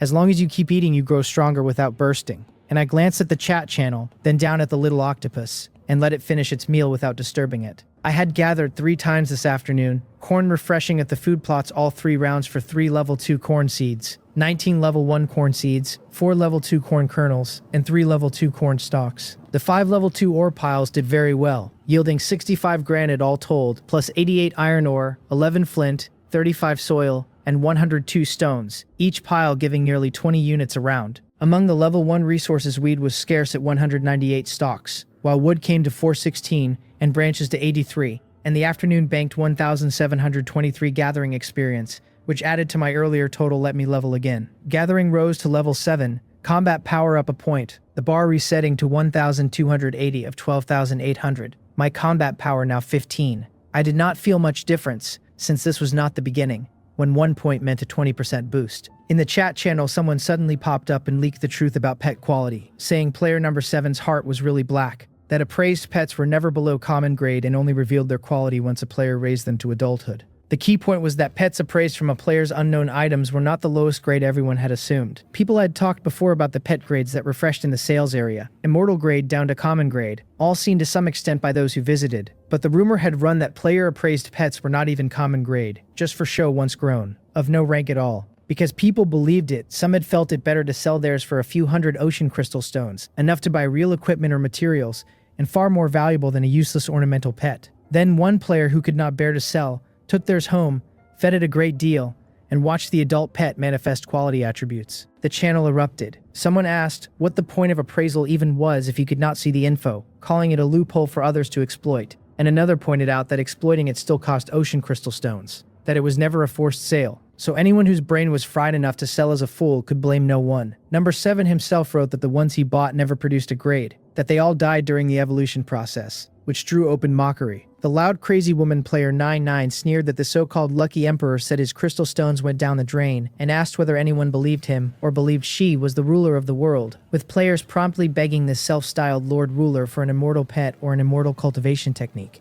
One player claimed he had fished up a synthesis table where every failed synthesis raised luck, so that endless failing could stack luck to its maximum, others marveling that designating a high-level product from low-level materials guaranteed a failure that fed the luck, and the consensus settled that it sounded like a rule-based bug. That player who mentioned the synthesis table, the one tagged 668, drew my eye. I believe such bug-level rules might exist, and who got them was no business of mine, but I remembered the handle anyway, since players could not contact each other now, and there was no telling whether that would always hold. Whether number 7 came out to explain or not, he likely would not clear things up, and the players shouting for an explanation were just addicted to the crowd, when in a sealed world where everyone could avoid interfering with anyone else, he had no reason to care what they thought. That was only my own opinion. At exactly 6 in the evening, when the resource attributes refreshed, number 7 actually spoke up again, and he really did offer an explanation about why his pets died when he tried to improve their aptitude, along with the skill he had mentioned. I could not be bothered to guess whether the content was true, but I could not quite follow the logic of spending ocean crystal stones just to explain himself to others. What was it for? Reputation? Face? Number 7 sent a long string of messages in the charged mode that lifted the character limit. He said his skill improved the aptitude of pet cubs, that success granted high aptitude and failure granted 1 unit of pet food, that there was no such thing as a luck percentage, and that he had not yet succeeded and so had accumulated 13 units of pet food, which he would put up tomorrow at a managed stall sale for anyone who needed it. The player tagged 668 wrote, "What a pity, a perfectly good pet gone," the message reading more like sarcasm. And after that, some raised doubts while others said they happened to be heading to Trade City tomorrow and would check it out. Everyone had something to say, but I just skimmed it and kept gathering. It was 6 in the evening, the resources had refreshed, and the harvested grain this round was wheat, only it came not as kernels but as wheat flour directly, which made me a little curious whether my luck was better this time, or whether wheat simply only yielded flour. The wheat pulled from the ground decomposed and dropped into 4 different slots. 2 level 2 wheat seeds, 6 level 1 wheat seeds, 1 portion of level 2 wheat flour, 1 of level 2 wheat straw, and 26 gathering experience. After the grain, I dug at the ore again, and after I had pulled 18 pieces from the second ore pile, just as the pile vanished, a burst of fortune dropped 1 level 2 mineral crystal into my hand, a sparkling, transparent crystal stone. The panel called it a level 2 mineral crystal, usable on a level 2 ore pile, and after use it would create an automatically mined ore pile lasting 3 days, yielding 1 unit of level 2 or lower ore every 3 minutes. Automatic mining, I said, finding it odd, half wondering whether this was really a mineral crystal and not some kind of mining spirit, since the name did not fit, but it was plainly for automatic gathering. 20 units an hour, 480 a day, 1,440 over 3 days. By my own pace, figuring 20 pieces per pile, I could already gather 320 pieces from 1 location a day, so over 3 days the crystal would hand a player an extra 480 units while they did nothing. A good item, but should I use it? I shook my head and put it away, since a thing won through a burst of fortune ought to fetch some ocean crystal stones at auction, and I needed crystal stones more than the extra ore. Automatic gathering held little meaning for me, when gathering 1 ore pile took no more than half a minute, and I had more than this 1 pile to work anyway. Crystal put away and marked for sale. I swung my pickaxe and kept gathering, digging ore, then pulling weeds, then chopping trees. By 6:15 I had cleared the whole gatherable area, banking 18 granite, 36 iron ore, 44 flint, 38 soil, 68 stone, 256 weed, 198 wood, and 31 branches, the hourly refresh paying 1,117 gathering experience besides the mineral crystal. Chickens, seaweed breeding nets, I reminded myself, checking the time and packing the materials into the storage box before heading to the breeding area, that unreinforced half of the island I had set aside for breeding and planting. The little octopus was patrolling diligently, catching 3 to 5 level 1 small fish and small shrimp at a time, dropping them in the pond, then returning to its spot. "This makes me feel like you are working harder than I am," I told it, poking its tentacles, then stood and walked to the edge of the pond to retrieve the seaweed breeding net, which now showed ready to harvest. I lifted the net hanging at the pond's edge out of the water. The whole net vanished, and 100 units of level 2 seaweed plus 500 gathering experience appeared in my slot. 5 units of marine plants processed into 1 of marine plant powder, and seaweed counted as a marine plant powder, and seaweed counted as a marine plant powder, and seaweed counted as a marine plant powder. Is this what you call planting 1 and harvesting 2? I wondered, since I could process it into powder, put more nets down, and have 200 units of seaweed by midnight, which made it quite profitable. The more I put in, the more I earned.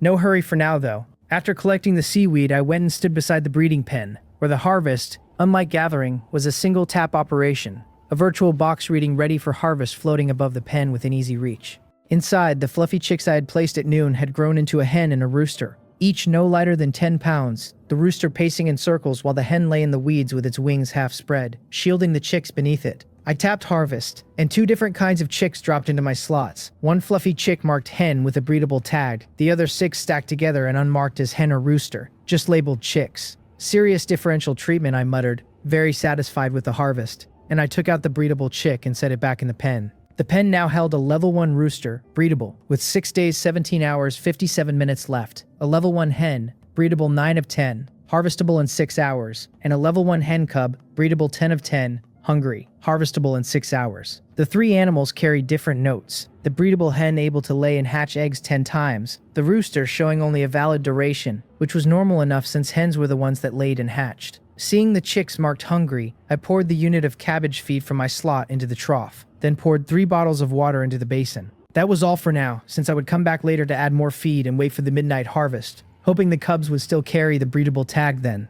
I harvested the flower pots next, the level 1 sweet potatoes giving 5 portions and 5 gathering experience each. The level 1 potatoes the same, 25 sweet potatoes and 15 potatoes all told. Every plant consistently yielding 5 with no surprise. After the harvest, only the level 2 pot remained, showing 7 planting cycles left, while the 7 level 1 pots, their cycles exhausted, dissolved along with their soil and pots. I feel like this is a sign I need to clear a field, I said, looking at the lone pot, since even though it could be planted 7 more times, seeds would keep piling up as resources refreshed. And it was impossible not to plant when I had seeds, the planting skill needing to level 2. For now, I dropped a potato seed in the pot, poured a bottle of water on it, and went to craft seaweed breeding nets, spending 200 weeds and 100 portions of level 2 seaweed to set 2 new nets into the pool. With the nets down, I had not forgotten that what I needed even more was a water purifier. The water resource purifier recipe was satisfied at last, wanting 1,000 wood, 50 iron ore, and 10 flint, the panel describing a distillation mode where I poured impurity-free seawater in and got a bottle of drinking water every 10 minutes. Durability 1,000, able to purify 1,000 bottles.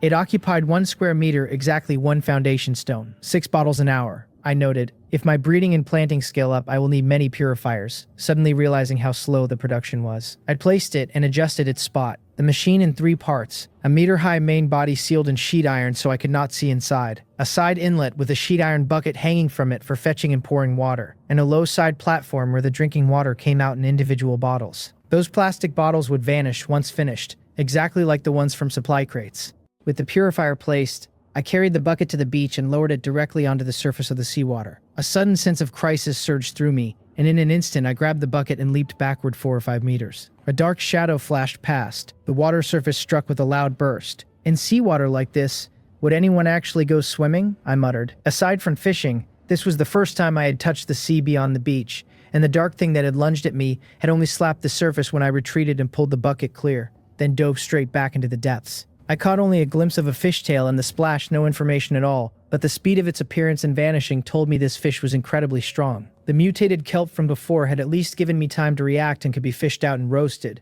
but this fish I did not even have information on, had not even seen the shape of. Just a flash, a glimpse of the tail tip, a very large fishtail. The little octopus came scrambling fast from the other side of the beach, carefully extended a tentacle, and patted my shoe. It had not seen the thing, but it could sense the aura of a very dangerous creature radiating from the seawater, and even appearing and vanishing in an instant. The fact that it had appeared meant it existed. It is okay, I told it. I have always known it was dangerous. I just did not expect it to be this dangerous, and I took a deep breath to steady myself, my heart trembling a little at my own carelessness.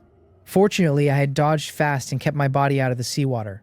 The little octopus climbed up my clothes to my shoulder and patted my thumping chest, knowing this was its owner being frightened. You'd have to be careful too, I said. The beach is fine, but you must never go into the seawater beyond it, and even though it could not understand, I still felt the need to say it. Setting the bucket down a moment, I saw it was only 6:30, but the sky was darkening fast, so I gathered materials, built a bonfire, and set it on the platform, the flames spilling light down and wrapping the whole island in a gentle orange glow that made the seawater look even darker. I picked the bucket up again, went to the marine aquaculture pond, drew a bucket of water, and poured it into the purifier, knowing how foolish I had just been. The island had an absolutely safe pond, and a beach where the water was shallow and could be scooped up bit by bit, so how could I have dropped the bucket straight into the open sea? After fetching water again and again to fill the purifier's storage, I finally sat on the ground and rubbed my chest, took another deep breath, and my heart, which had clenched in an instant, finally calmed. The little octopus had stayed on my shoulder, and once my heartbeat returned to normal, it patted my chest once more, then touched my finger when I reached up to its tentacle and crawled down to keep catching small fish and small shrimp. Try to see if you can carry this and put what you catch inside, I said, and took out the grass basket I had used for fishing and set it before the little thing.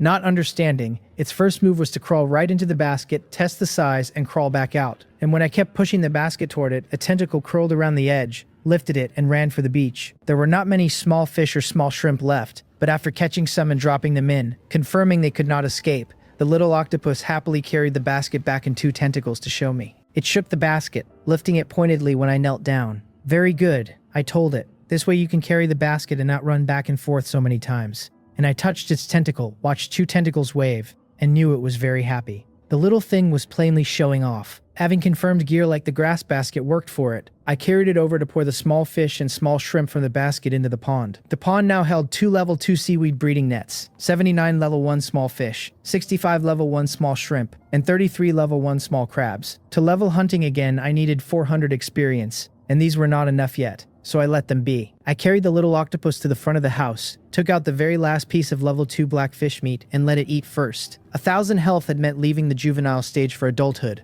though I did not know whether all spiritual grade creatures were like this, or whether it was the devour ability, but either way its maximum health kept rising as long as it ate. The panel now read it as a spiritual grade Sea Patrol octopus, a level 2 island free-range pet, health 1963, with tentacle raid, entwine, and devour, able to grow in level and advance to level 3 at 10,000 health. Its mood reading owner startled. Companionship. Everything is fine now, we need to change the resource types here a bit, I told it, checking my materials. I had raised the storage boxes to 8 and still felt it was not enough, though with the newly expanded area I could just make more and set them there. It was also time to prepare to upgrade the house, only I was short on wooden planks, which meant first getting level 2 wood and processing it into level 2 wooden planks, while upgrading a foundation stone to level 2 needed level 2 fertilizer. 3 portions of meat or plants per portion. I had no level 2 animals being raised yet, so no level 2 meat, and I could hardly expect more level 2 marine life to come cause trouble, which left level 2 plants. So I changed all 6 of my level 2 food and ore foundation stones over to fruit. I could have set them to wood, but while modifying them, I remembered fruit might have many uses. Eaten directly, made into juice with buff effects, made into feed, even processed into fertilizer, and the yield, though I was not sure, should not be too small. I hoped there would be more. If one plot only gave a single large watermelon counted as one portion, I might just end up holding it and gnawing on it with the little octopus. After the change, seeing the small seedlings already grown in the ground, I felt it was quite good. 3 level 2 apple trees and 3 level 2 apricot trees, each in seedling state, harvestable in an hour for apples or apricots. Fruit, wood, branches, and a chance at more seedlings. These were wild resources, and where weeds were pulled by the roots, trees fell to vanishing, and minerals dug till gone. These fruit trees gave both fruit and wood, and a tree I planted myself I figured I would harvest several times before finally felling the tree itself. I am going to keep practicing. Do you want to keep me company? I asked the little octopus on my shoulder, shaking my arm and starting to adjust. I had a simple dinner of bread, and if I worked hard now I might gain another 0.01 combat power from practicing twice before sleep. The little octopus moved its tentacles, crawling from my shoulder onto my arm and wrapping around so it would not fall. And because the tentacles were retractable, even when my muscles bulged, I did not have to worry about hurting it. After stretching my arms and legs, I began my night practice, the movements still wanting a 1.5-minute interval, and I watched the chat channel and listened to the surging waves and the occasional far-off animal calls. An hour later, I stood under the 2-meter apple tree and reached up to start picking, each level 2 red apple paying a point of gathering experience. For an apple tree to grow inside a 1-meter range was genuinely stifling, so when I picked only 11 fist-sized red apples from one tree, I honestly felt that was already a lot. After picking, the tree still showed a harvestable marker, so I took out my felling axe and swung at it.